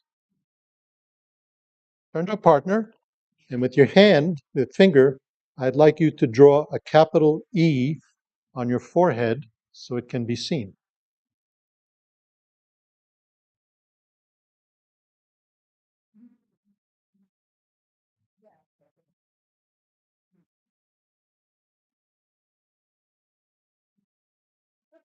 This is actually the most important slide coming up in the deck because it may remind you of the pendulum exercise that we did. How many of you drew the E like the person on the left? And how many of you drew the E for the person on the right? Like I like to tell the doctors because they're never too doctor-centered, right? If you drew the E so you can see it, you're into your head. If you draw the E so that your patient can see it. You're getting their point of view. My son many years ago said when he was a teenager, "Dad, that's an interesting exercise. Which way should I draw the E? So you can see it or I can see it?" Good question. That's the point, is how do we become more person-centered and take on the view of the world that the people we're working with? So we got the E perspective, we got the pendulum, two things to keep with you. All right. So what about cultural humility? A lot of people have appropriately criticized much of the early cultural competence movement because it focuses on, we're going to learn all these knowledge facts about this and that, and then it begins to be applied and stereotypes go on. And there's been some pretty bad cultural competency training over the years that is out there, not all of it. But Drs. Melanie Tervalon and Jean Marie Garcia coined the notion of cultural humility, a lifelong commitment to self-evaluation and self-critique, taking our own pulse, dealing with issues of power and privilege in our relationships with each other, and most importantly, learning from our communities, developing mutually beneficial partnerships with communities on behalf of individuals and defined. Although I want to make a point here, I have to. There's a lot of wisdom in communities, but there are also lots of rivalries in others in communities. I remember there was training going on at a hospital in Brooklyn, and one of the things they decided to do to make their waiting rooms more culturally accessible is they put up the flags of many of the different groups that lived in the waiting room, that lived in the community there. And they started getting complaints. What do you think the complaints were? They did pretty well. They did have all the flags represented. The complaint they got back was, how come everybody's flag is the same size? There's more of us than there are of them. And so communities often bring their own histories, their own rivalries. I certainly don't know all about Newark and all that, but I would not be surprised that there are differences. When my wife came to Cambridge, Massachusetts, and we were working with the Azorean Portuguese communities, the railroad tracks there at that time was a dividing line between people who came before 1920, and then restrictive immigration things were put into place, and then more came after the 1960s. And at that time, there were differences of opinion. The earlier generation said, we're coming to America, we need to acculturate, assimilate, we're going to learn English. The later generation were proud of their ancestry, background. We want bilingual education programs. We did that. There were rivalries that even though they were dealing with tuberculosis in the community as a public health issue, some wouldn't sit down at the same table or meeting because there were debates around the language issue. So I don't want to underestimate the challenge of developing mutually beneficial partnerships. We need to learn from communities, but we also need to understand and respect diversity and even sometimes conflicts that exist. So what's the cultural humility humble model? We need to be humble about the assumptions we make about knowing the world from your patient's shoes. The U is to understand how your own background and culture may impact your care of patients. We need to motivate ourselves to learn more about someone's background, culture, health beliefs and practices, their points of view, incorporate this into our care. It's a lifelong journey. It's not a final destination. And we have to emphasize respect and negotiate treatment plans. And I'm going to give you some examples of clinical vignettes in a little bit. Now, there are 5 R's of cultural humility, and this is an excellent brief article that I highly recommend, particularly to leadership, that talk about reflection, that we will approach every encounter with humility and understand that there's always something to learn from everyone. So when you finish a visit with someone, what did you learn from this encounter? Should be a question that you automatically ask. Respect. One will treat every person with the utmost respect and strive to preserve dignity and respect. When you finish your encounter, did I demonstrate respect in what went on, and if so, how?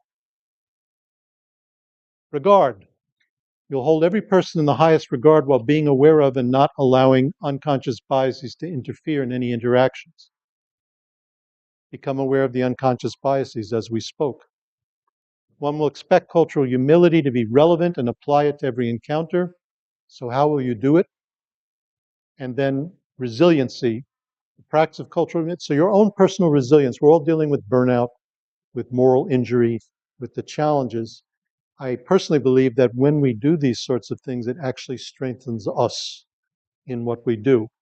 Now, it's not always so easy. And in other talks I've given, we focused on the issue of what do you do if a patient is disrespectful to us and is engaging in racist behavior towards a staff member or biases. And it's a tough issue. I well remember a program at Harvard Pilgrim Healthcare years ago where a phlebotomist of color went out to the waiting room to call in an Anglo woman to do blood drawing, and the woman in front of everybody in the waiting room said, "I don't want that individual drawing my blood." When do we respect the requests and needs of a patient? When do we challenge it? How do we support our staff, ourselves in this process? And they spent weeks developing policies and procedures for how they would handle these situations, which unfortunately are becoming more prevalent as there's pushback against diverse personnel. So while we talked before about bias and prejudice in part one, as patients may experience it, it's the same thing. What do we do when it comes back at us? And there are different ways of being an ally, a bystander, or an upstander to support each other in these circumstances. So there are exercises that where you can think back, how can I foster my own cultural humility? And this is a model for leaders. You want it to be part of how we think, how we feel about things, how we do things, these 5 Rs. And this is part of onboarding programs. This is part of ongoing training. It's part of the policies and procedures. And frankly, not just within healthcare organizations, but within all organizations, within all agencies, because these issues of humility need to fit wherever we work with each other. Notice that humility is not the same as humiliation.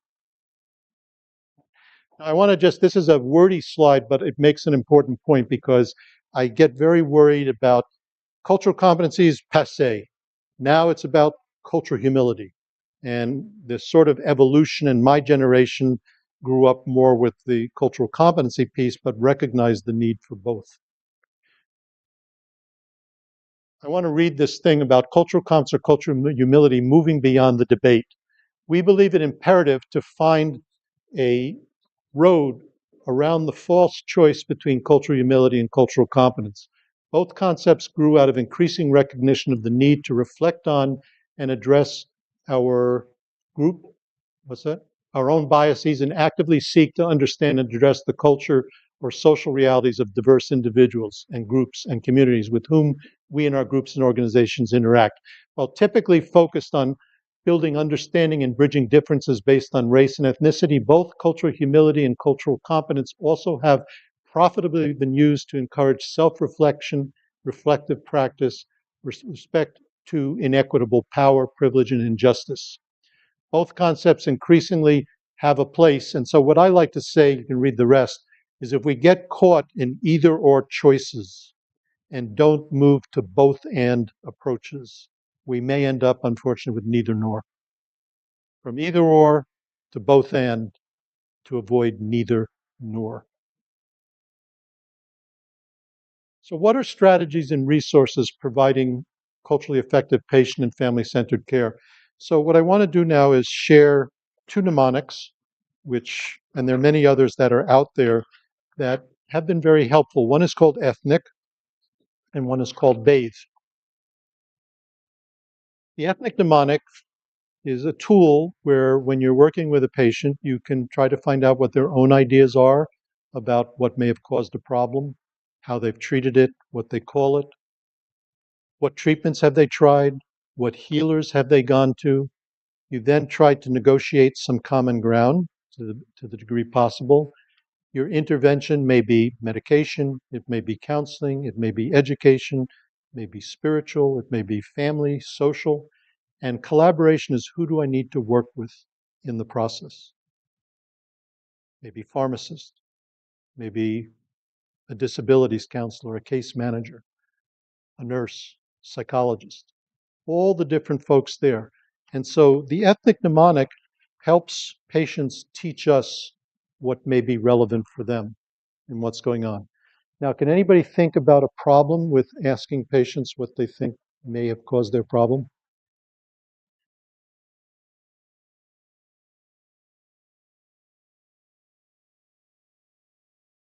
Sometimes the patient or client like think, well, this is what I'm saying, or it's like this sounds really awful. So they might not feel like that it's appropriate for them to answer if they're going to the doctor. Did everybody hear that? Because you're right on target. That's why I'm coming to the doctor. You're the quote expert. The fact that you're asking me, you're incompetent. So part of the issue here is how do you set it up? How do you set up the discussion? And so I often like to make the analogy that if you've started an IV on a patient, an intravenous, you don't just take the needle and stick it in, right? You sort of feel for where the area is, you cleanse the area, you figure out your angle of entry, you make sure you're in the vein, you make sure you secure it, you check what's going on. When you're doing this, you're entering into people's cognitive and emotional veins. And so you may want to say, I like to ask patients what their own ideas are about things so that we can appropriately do it. So you've got to prepare before you just start jumping into the question. Yes. Patient that may have been like medical gaslighting, like some history around that. Right. So the sensitivity around talking about maybe chronic care or chronic ailments. So dealing with medical gaslighting, chronic illness, it's also we have to be mindful about the level of language we use. It shouldn't be too high, it shouldn't be too low, it should be just right, as they say, and sort of checking out. That's the teach back mechanism, that they talk about with health literacy training, because many people hide that. There's stigma. We haven't talked at all about the issue of stigma, but stigma is one of the root causes of not only biases that exist, but also, if you will, the disparities that come up. And then again, that's another whole discussion about what do you do when you have different stigmas coming together. I will also say when we were doing work in some Native American communities, asking a direct question to people may be felt to be intrusive or invasive. So sometimes people find out through indirect storytelling what's going on. So there are lots of nuances to this. But the point is, at least we're trying to avoid stereotyping by trying to find out what something means to a patient. Bathe. You all heard of SOAP notes, right? Subjective, objective assessment plan that we write in the office settings. Dr. Marion Stewart, a psychologist, said we also need to bathe our patients. The B is background, what's going on. The A is affect, how do you feel about the situation. The T, what troubles you the most. The H, how are you handling things? And the E is empathy. And this is very powerful because it's not a big psychiatric analysis or this and that. It's a way to understand the psychosocial circumstances of the individual. And it can be done, the whole idea is to implement these into 10, 15-minute encounters so that it's not a lot of people are worried, oh my gosh, I'm going to open up Pandora's box and the visit's going to get longer and longer. The time when this is really important, how many of you have had the experience, if those of you who are involved in direct care of patients, where you think you're done with a visit and your hand's on the doorknob and you're getting to go out the door and someone says, by the way, that kind of tells you there was something else that was going on, right? And so the bathe mnemonic is very helpful in eliciting that. And in longer workshops, when we have time, we have case vignettes where we have people role play with each other, where someone is the clinician, someone is the patient, and they get to practice using this and what made it hard to use, what made it helpful to use, how would you document these sorts of things. So this is just the lightest of introductions to the kind of tools that can be there. Now, I will say that before you can even use bathe or ethnic, I often say you have to use what's called the auto bathe. Now, what's the auto bathe? Am I going off the deep end now? The auto bathe is where you bathe yourself first. What's going on? How do I feel about the situation? what troubles me the most, how am I going to handle things, and E is a point of empathy, because it helps to center you. I'll give a real life story from my own practice. I was finishing up a busy day in the office with 15 patients, checking on an email, and lo and behold, there's an email note sent to me from a person living in my community. The son contacted me from his university saying he was thinking of committing suicide. And the question was, what do I do in that? He's not a patient of mine, he was a patient of a colleague of mine. So I'm not going to stop and text back, don't do it. That's not going to help. I didn't even know where the person was. But the first thing I had to do was to bathe myself. I'm exhausted. It's a long day. I can't ignore this sort of thing. So I ended up doing that. I knew where the person lived. I went over to their house, knocked on the door, and the mother came to the door. And fortunately, this young man was still there. So I said, okay, nothing's going on just yet. And then I ended up saying, your son contacted me and had some questions. So he left the house. We went someplace separate, and I did an assessment. He had some depression. He was seeing a counselor. He wasn't actively suicidal. And then I said to him, well, have you discussed any of this with your mom and dad? No. Would you be willing to have a family meeting? So he said yes. We had a family meeting. He was able to take time off from school. He did get under care of a psychiatrist. He did get onto antidepressants. He ended up doing fine in the long haul. But centering oneself, that fortunately had a more positive ending. So bathe, ethnic, very relevant. Would you like to hear some other clinical vignettes? Or maybe you have some from your practices that you would like to share. Let's see what I can find here in the goodie bag.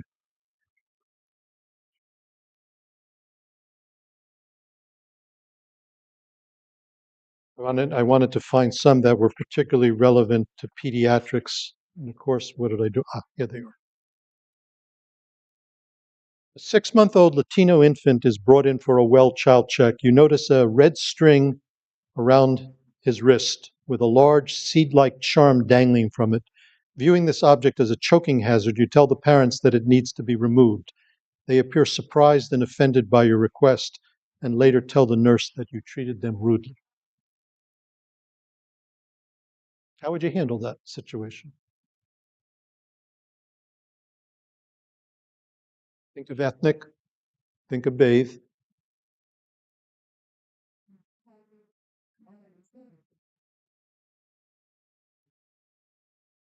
Putting it on the baby's ankle, right?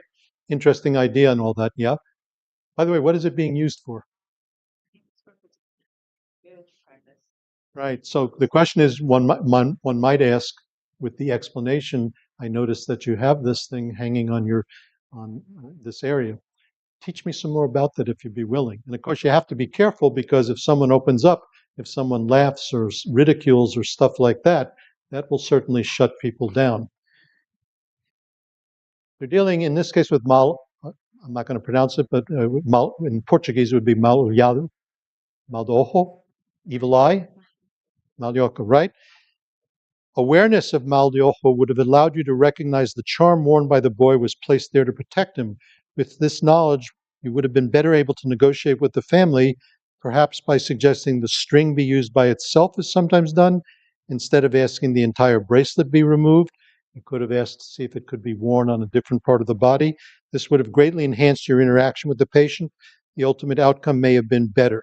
Instead, the parents left the clinic angry and offended, severing the doctor-patient relationship. How about another one?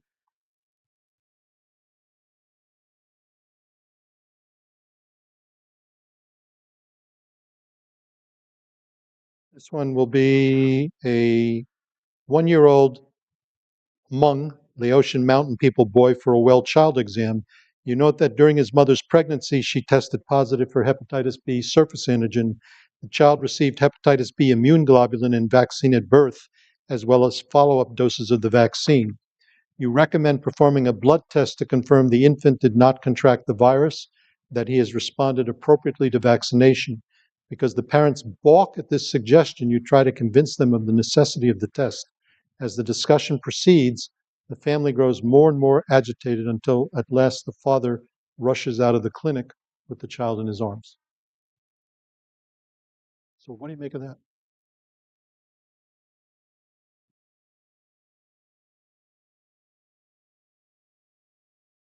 Yes? You can ask for why they. Good. Who would like to build on that? Excellent.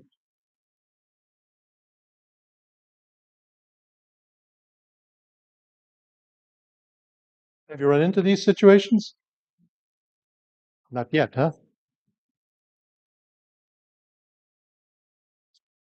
The pediatric clinician who is familiar with Hmong culture would recognize that the patients probably were reluctant to have their son's blood drawn because their culture holds the belief that withdrawal of blood can equate to withdrawal of the soul, or that the blood drawn would never be replaced. Belaboring the medical necessity of the test, therefore, would be unconvincing. Instead, the best approach would be to assess this family's belief system by asking them about their concerns about blood drawing. Are they worried about the amount of blood to be drawn? Are they concerned that the child's spiritual welfare will be harmed? Once the underlying concern is elucidated, you can attempt to negotiate with the family, explaining first that only a small volume of blood will be drawn, and second, that the body has the ability to replace blood cells. Perhaps you could even use terminology such as restoring balance, so that the intervention is placed in a context. If it's spiritual, you may come to an agreement, or you may have to work with a shaman if the person is visiting a shaman.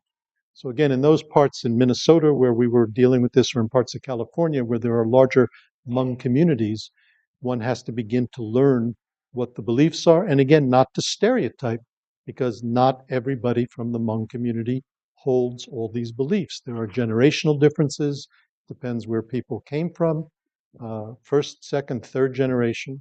So again, this is where tools like ethnic and bathe, when properly applied, help people begin to teach us how we might deal with things. Those are just a few examples. There are so many more. And I think probably if you think back to Newark Community Health Center and your encounters there, you will come up with others. So as we apply this to women's health, it relates to health promotion, disease prevention, sexuality, reproductive health, pregnancy, birthing, menstrual problems, sexually transmitted illnesses, medical, mental abuse, and violence. So this is particular here. The March of Dimes has I think it's still available. This is an older resource called Cultural Competence, an essential journey for perinatal nurses, which talks about cultural considerations in the preconception period, prenatal, interpartum, postpartum, and also with preterm and high-risk newborns. So there's lots of very helpful information in this particular continuing education monograph. Here's a little exercise that can have you do with each other. Cultural beliefs and practices relating to pregnancy. As you know, during the different periods, prenatal, labor, and postpartum, people may have ideas about diet, clothing, exercise or activities, medication, health aids, the role of family, and environment.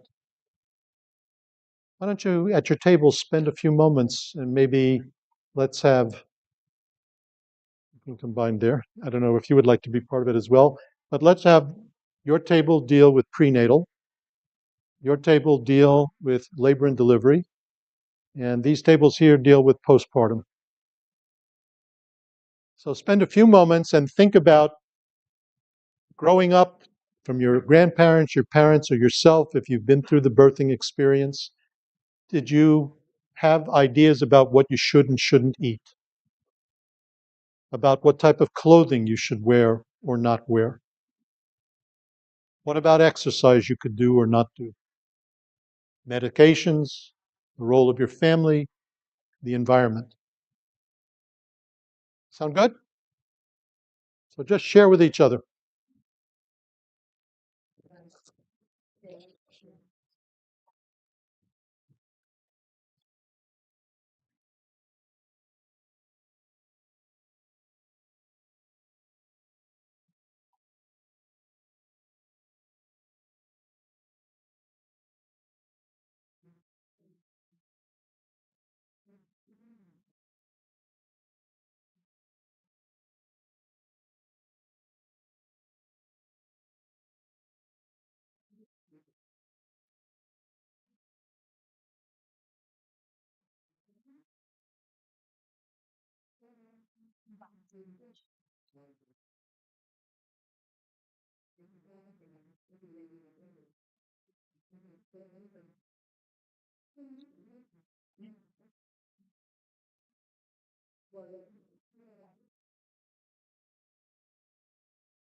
All right, it sounds like people are just starting to warm up, right? But let's have some sharing. So prenatal care, we'll just share some examples of things that may have come up in your table, and then we'll go to labor and delivery. Thank you. Okay, so this table, we had different conversations, share experience for prenatal. In regards to diet, we all share some of us, we're encouraged to eat pretty much anything just to make sure that the baby was born healthy. But also within the group, we had, for example, for me, I'm from Central America. I remember saying not eating eggs. You could not eat eggs. So you did need to have some kind of strict diet in a way. And clothing, loose clothing, for the extra pounds to fit in there and the belly. Mhm. Exercise, for most of us was no exercise, physical activities. There was encouragement for some of us to do walk during pregnancy because it will help with the delivery. Medication, it was more about natural herbs medication for some of us, but for others, no Western medicine. And if we want to put it that way, because it was very risky for the baby. Roles of the family and other support system. Yes, very supportive system. For some of us, more like the women took the role to nurture the mother to be during prenatal care. Environment, I think we'll agree, stress free. No stress at all. Terrific. Thank you. Okay, thank you. Let's give a hand on that there. Labor and delivery. Hello. Hi. Um, so we talked about diet during labor and delivery, how some people, if they know that they're going to have an operation, such as a C-section, they're advised not to eat. But if you are going to be in labor, a lot of people do want to eat to have their strength and stamina maintained. So we talked about that. also there's, cultural element to that. If you're from a particular country, you're advised to eat certain foods to, have your strength. I know personally that was for me. So my grandparents from Nicaragua, and my aunt gave me wapul, which is basically um, boiled green plantain or banana with coconut, and that definitely sustained me. Mhm. So then we talked about clothing, and we said that varies. Some people like to have loose clothing, and then I've seen people, make it a whole photo shoot. Right. So because they want to have a certain ethereal look, or they have eyelashes put on, makeup, everything during their birth. I mean, I've seen it. Uh, so, and then so then we went into exercise and activities, and so definitely walking to sustain um, a smooth delivery is important, and using balls and peanuts and apparatuses. And then Terrific. medication and health aids. Oh. Can likely depend on culture.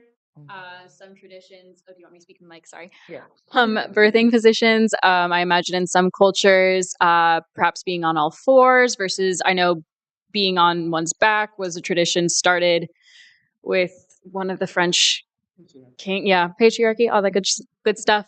Um, the use of like epidurals, natural births versus medicated births. In terms of family and other support systems, I imagine some cultures like they would prefer to like be surrounded by family, have a lot of folks in there. That's like a big. It's like a family community event. There's like a huge support system. In other places, it's a more private event. And I'd also imagine, depending on like certain religions, there may be beliefs that it should be a woman provider or a woman delivering the baby rather than a man. And then environment, I think some folks would be perhaps more comfortable in a hospital, but some folks might be more comfortable birthing at home in a familiar space, perhaps a water birth. Um, I think it comes down to a lot of time, yeah, like that culture you grew up in, the community you were surrounded by. I don't want to take up too much time. Terrific. Thank you. Let's give a hand on that there. And then last, postpartum, fourth trimester. Okay, so we talked about for postpartum diet, like having clean foods, limiting alcohol, eating high iron foods, dairy products, things like that. Um, we talked about for clothing, loose clothing, maybe breastfeeding clothing as well. We talked about light exercise. Due to the healing. Um, and for medication and health aids, we didn't really touch on this, but we did talk about some tea and also things like to help with breastfeeding, like pillows, they have those pillows and things like that. So those could be like health aids as well. Um, and then obviously anything for the baby. And then the role of family and other support systems. We talked about how some grandparents might come in to support and help with the new baby. Other people may not have that or may not feel comfortable having people in the home with the new baby. So that can vary as well. Um, and I can't exactly remember what we said for the environment either. But baby safe environment is Terrific. extremely important. Yeah. Thank you very much. Congratulations and most well. So you can see now, I don't know how routine these sorts of questions are in most busy primary care places, but I suspect not terribly. It's usually the prenatal screening and things of that sort, but it gives you additional valuable information. We're not going to talk about hot and cold theories of illness, which come up in terms of diet. Notice ethnic is not really relevant to this because pregnancy is not a disease or problem. So you're sort of trying to find out people's ideas and values so you can navigate those. When it comes, for example, to the role of family, the values. So, for example, in some Hispanic Latino cultures, familismo, personalismo, jerarquismo, there are different values that may exist that are in dignidade, if I'm pronouncing it correctly, of how you're going to treat the person you're working with. And everybody is a unique individual. So part of this is learning these types of things. Now, many years ago, we developed a mnemonic called Pregnant. And this was based off of the March of Dimes Comenzando Bien program, which I think can still be obtained online. But the P is getting prenatal care, reduce stress, deal with emotional health, get the appropriate exercise, eat nutritious foods, don't drink alcohol, don't use narcotics, drugs, don't use tobacco. And so I just was trying to encapsulate in this community-based program what they were doing in their training working with Hispanic Latino communities to improve outcomes in terms of birthing outcomes. We've already touched on some of these issues from a pediatric standpoint. I just say about patient and parent beliefs on language issues. Here's a caution. There have been situations, I remember a story about a patient who was teenager, some English speaking, but limited. And the doctor wrote to take a medication once a day. How do you say once in Spanish?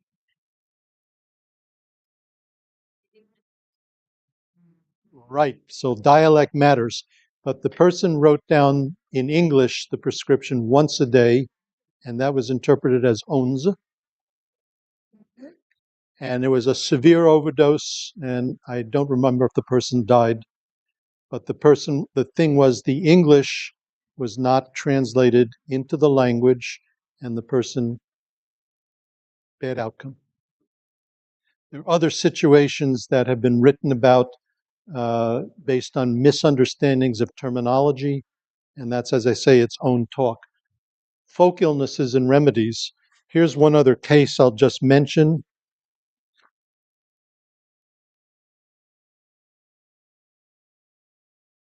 Two-year-old Latina girl is brought to the clinic with a 1-month history of abdominal pain. Upon questioning, the patient's mother revealed she has been giving the child a powdered substance for the abdominal pain, but that it had not produced any improvement. You immediately became concerned about lead toxicity and obtain a lead level as part of your workup. The result comes back high at 67 milligrams per deciliter. What's going on there? You are aware that substances containing lead oxides are used by some in the Latino community to treat abdominal pain, which the folk illness is empacho, if I'm pronouncing it correctly. Empacho or empacho? What's that? Empacho. Given your high index of suspicion, you know it's important to obtain a lead level as part of the workup because the diagnosis has been made at the visit, the child undergoes chelation therapy, promptly the outcome works out. If you'd not been aware that some remedies in different communities contain toxic substances, troubles can begin. I mean, another classic example which comes up particularly in some Southeast Asian communities, child comes in with these marks over the body, right? From coin rubbing or things like that. And there was one instance I heard from a colleague of mine in California where a child was brought in. The family they were concerned, the doctor in the emergency room, could this be child abuse? They reported to protective services. In fact, there was no child abuse going on whatsoever. The parents were very caring and loving, but the father was so embarrassed that this referral took place that he killed himself.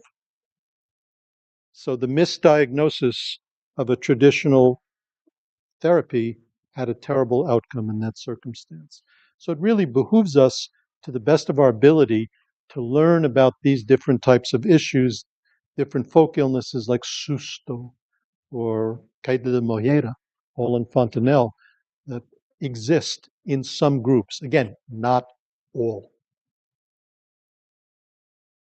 For those interested in quality improvement, I'm going to go quickly because we've only got 7 minutes left and there's so much still to cover. But anyways, is improving culture. The National Institute for Children's Hospitals came out with this document in 2005 from the California Endowment, which takes quality improvement methodologies and applies it to children's health with very practical, granular things around data collection and how you can improve. And this is still available on the web. Quickly, how to become more culturally competent as an organization's service delivery system. There are what are called the OMH national standards, class standards, Joint Commission, NCQA, National Quality Forum, and in medical education, there are guidelines. The national standards came out in 2000 or so. I had the privilege of serving on their national advisory committee. And the whole idea, as this has expanded, is for hospitals and systems to really change themselves. So there's legislation. New Jersey was the first state in the nation to require this training as part of physician licensure. It's a long story behind that. Some good outcomes, some not so good. California, Washington State, others, but this shows those states that have already accepted this, those that are considering it, those that are not doing anything in this area. Here in New Jersey, our Department of Health actually came out with a document which has examples of what we're doing at different agencies, clinical sites to address the class standards. And there are 15 of them that get down to understanding your communities, paying attention to the data, doing training for staff, working with the leadership, and then just fundamental things. And I think it's still very relevant. This, again, are documents from the Joint Commission dealing with language and culture, health literacy, dealing with patient-centered care, and also LGBTQ cultural competence and patient-centered care. So lots of resources available. I mentioned before, Joint Commission has a national patient safety goal to improve healthcare quality. There's a new healthcare equity certification, and this particular resource center at the bottom is just loaded with examples of best practices of different what facilities are doing with different communities, whether it's around hypertension, around diabetes, around HIV, around mental health issues. So there has just been, in the past 25 plus years, an explosion, mostly moving in positive directions as it relates to this. Bottom line, we need community partnerships and multi-sector action. So today, I'm back to, this is called ecological systems theory to understand black-white disparities. We've mostly focused on interpersonal issues around implicit bias and racial discrimination, cultural issues. We've talked a little bit at the individual level. Obviously, we haven't touched on the community basis today. The food banks, the transportation hubs, the social determinants of health, which is another whole talk. Maternity care deserts, lack of paid parental leave, pregnancy coverage limits, and all of that.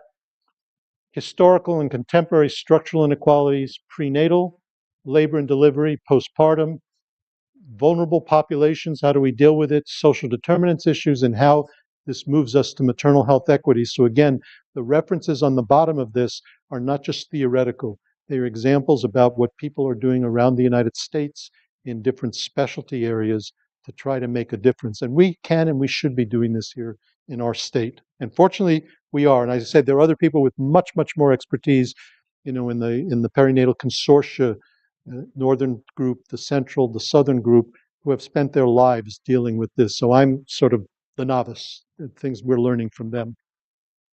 I like this particular final slide because it's a multi-pronged approach. Dealing with cultural competency and bias reduction, it's there. Recognize, so we've touched these two areas. It's about healthcare delivery, care coordination, payment intervention. So I do want to mention three interesting things I learned about. How many of you heard of the Earth app? IRTH. There you go. So tell us about, it's Earth, it's without a B. But the whole idea is women can, black and brown and all women can sort of do their own Yelp assessments of sorts about that. And I didn't make a slide of it, but all right. And that this was not pre-planned. This was not pre-planned.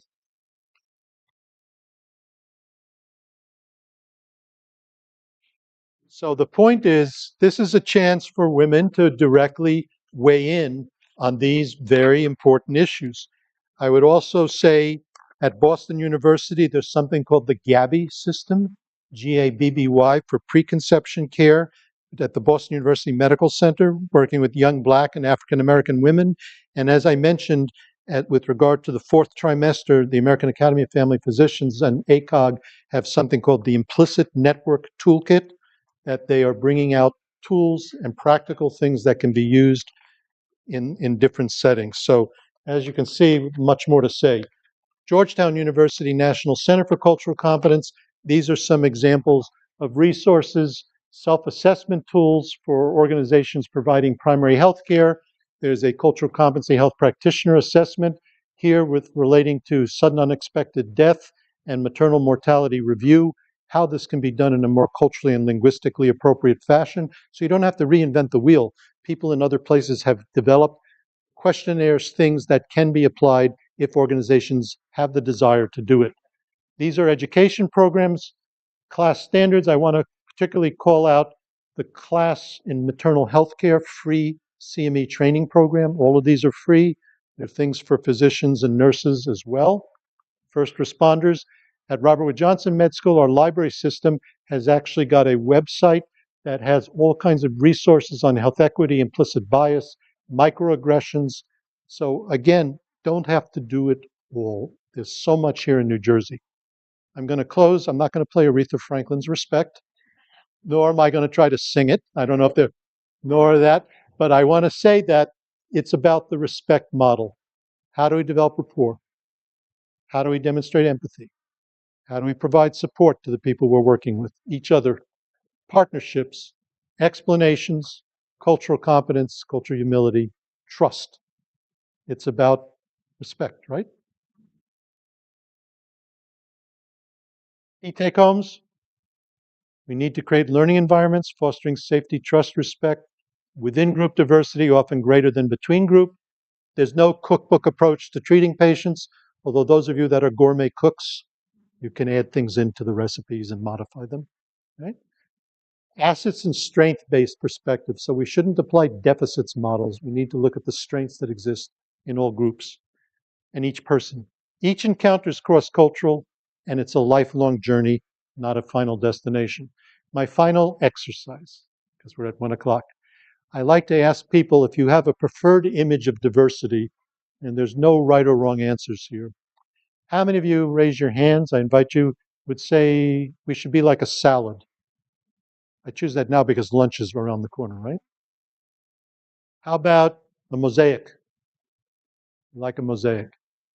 How about a rainbow? We've got some rainbow takers. How about a kaleidoscope? We've got some kaleidoscope folks. Have melting pot? Nobody so much for that here, right? Stew? Bouquet? Bubbling, boiling cauldron?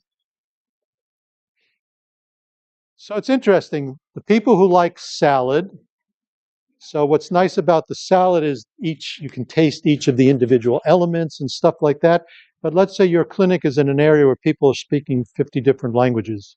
You're going to translate documents into every language? Not economically feasible, right? There's certain things that are hard. Those that like the mosaic, a lot of people like the mosaic. They're beautiful, they're nice. It's interesting, some people have raised concerns. In fact, at San Francisco General Hospital, one of my psychiatry colleagues, they had developed culturally tailored psychiatric hallways for Asian Pacific Islander groups, Hispanic, Latino, and others, and complaints came in, you've created ghettos and ethnic enclaves. So some thought they were trying to tailor things, but some people didn't like the idea. How about melting pot? You like the melting pot. What is it you like about the melting pot? It's like when you put something in there and it boils and you see that steam coming out. I don't know. For me, it's something really interesting. It's something interesting in that. So it's interesting. We've had the history of it comes back in the 1800s when the steel barons said, we're going to build a better America by fusing people together and we'll have alloys and stronger steel. The problem was some people didn't want to be melted. They didn't want to lose their identity. Now, more along the line you're mentioning, Pakistani nutritionist once told me at a training, I like that because it's kind of like melding things together into a tasty new kind of blend and the steam and the other stuff. So there may be different viewpoints on all these metaphors, right? Rainbow can be evanescent. You know, changing kaleidoscope is very dynamic. I will tell you, the real issue for me is what do you do in an organization? And since you had different opinions here at Newark Community Health Center, what happens if a mosaic person meets up with a salad person, meets up with, a rainbow person, a melting pot person, and they have a different view of how to get together and work. I have to say, we've been wrestling with this since at least Genesis. A rainbow came out, there was a Tower of Babel, and all that sort of stuff. I don't have any easy solutions to it, but the question is if we can respect each other and figure it out. And I hope we can move away from the terrible cauldron that we're in as a nation and elsewhere with all of the friction going on. So my final quote as we close, mathematician Stephanie Pace Marshall, adding wings to caterpillars doesn't create butterflies. It creates awkward and dysfunctional caterpillars. Butterflies are created through transformation. We can do a training. We can do this sort of stuff. Remember, sometimes it's easier to change the world than oneself. How will Newark Community Health Center, how will all facilities change themselves and wrestle with these issues? So I really thank you. I apologize we've gone over a bit, but I hope this has been helpful. Thank you. Thank you. Happy to take any questions for anybody who wishes to stay longer, but I want to be mindful of people's busy schedules, lunch and all that. Yes.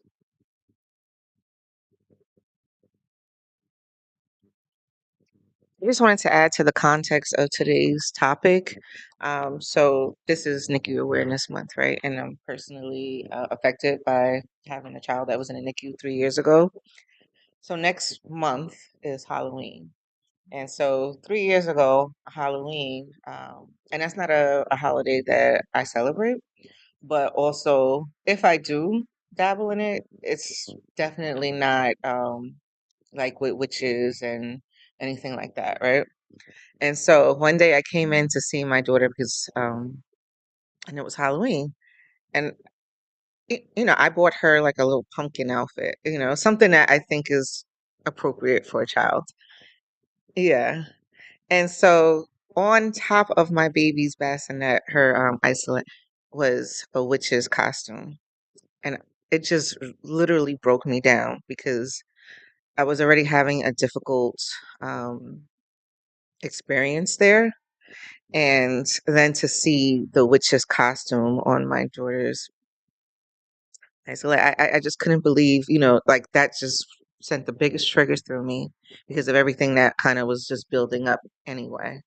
But they never asked me if I celebrate that holiday, and they never asked me if I would like to have a costume placed on her. And so they get these costumes donated through Build a Bear for preemies. And so I think the sentiment is, nice. But I asked what other costumes were there. They said, oh, we have cheerleader costumes, we have princess costumes, but you give my daughter the witch costume. And it just something that they should have been, you know, culturally competent about. They weren't. And so, I'm telling this story because I feel like even though these trainings exist, how far do they reach? Yep. And I guess that's my question, and if people want to go trick or treating or go, boogie woogie woogie or whatever, like I didn't grow up with that. So that's something that, like religiously and even culturally, like it wasn't part of, that's very much an American thing, and so like it doesn't transcend, like now it's starting to kind of make its way into other countries, but literally that is like a definitely not in Latin American countries, it's not there. And so I literally thought that, like they were trying to put evil spirits on my child. Like at that time, it was just so much for me to see that. And they never asked if that was okay. And intentionally, I do feel it was intentional to put that specific one because they didn't offer a Halloween costume that was the cheerleader one, or what was the other one? Like the princess, like girly little things, cute little non-controversial costumes. So I just wanted to give my point of view and just put some context to it. And hopefully, me explaining this can go elsewhere and not just stay within these four walls.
Yes. It's an amazing presentation, and it is very valuable to all of us. In fact, in terms of practice and being in the health center, now it gives me a whole new look on a patient, even being the compliance officer when they come in and they have some complaints and concerns, not looking just at the individual and say, it's another complaint, but what is in the background of it, and using those skill set that you actually introduced to us. So thank you for this presentation.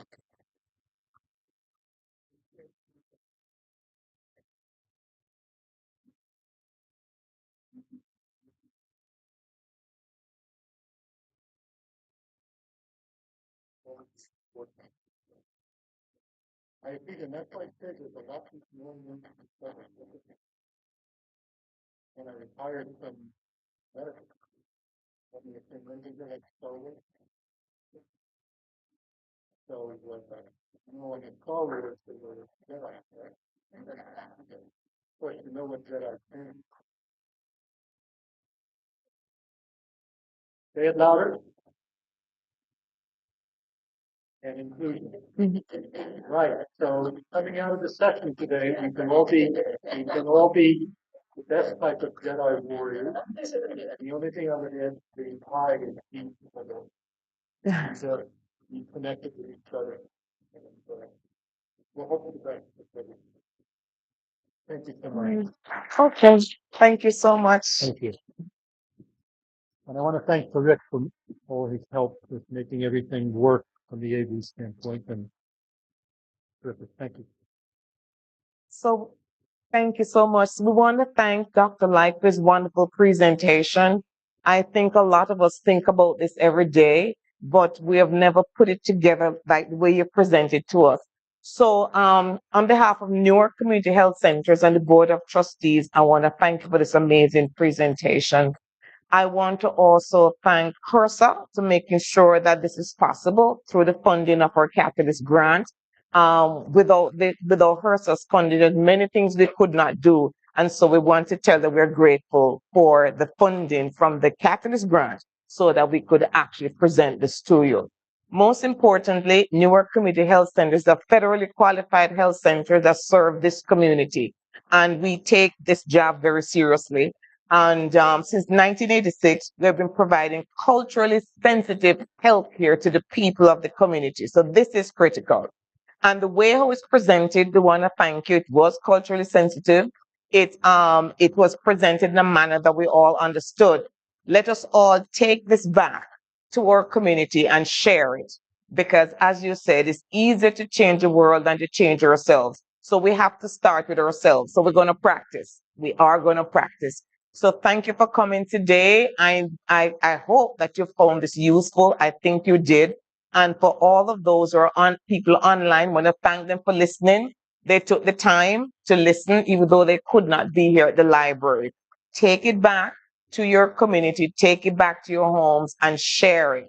But most importantly, practice it, because healthcare not only involves going to a doctor and getting diagnosed and taking the medication, it is also to change yourself, your mindset, to have a different approach to life. And now we're teaching you how to have this different approach to life. And if you do adapt it, you'll find that you'll be healthier. And so when you go back to your doctor, you'll get a very good, well-checked visit instead of being diagnosed for a disease or for some debilitating issue. So thank you again. And on behalf of Newark Community Health Centers, we wish you well. Thank you. May the force be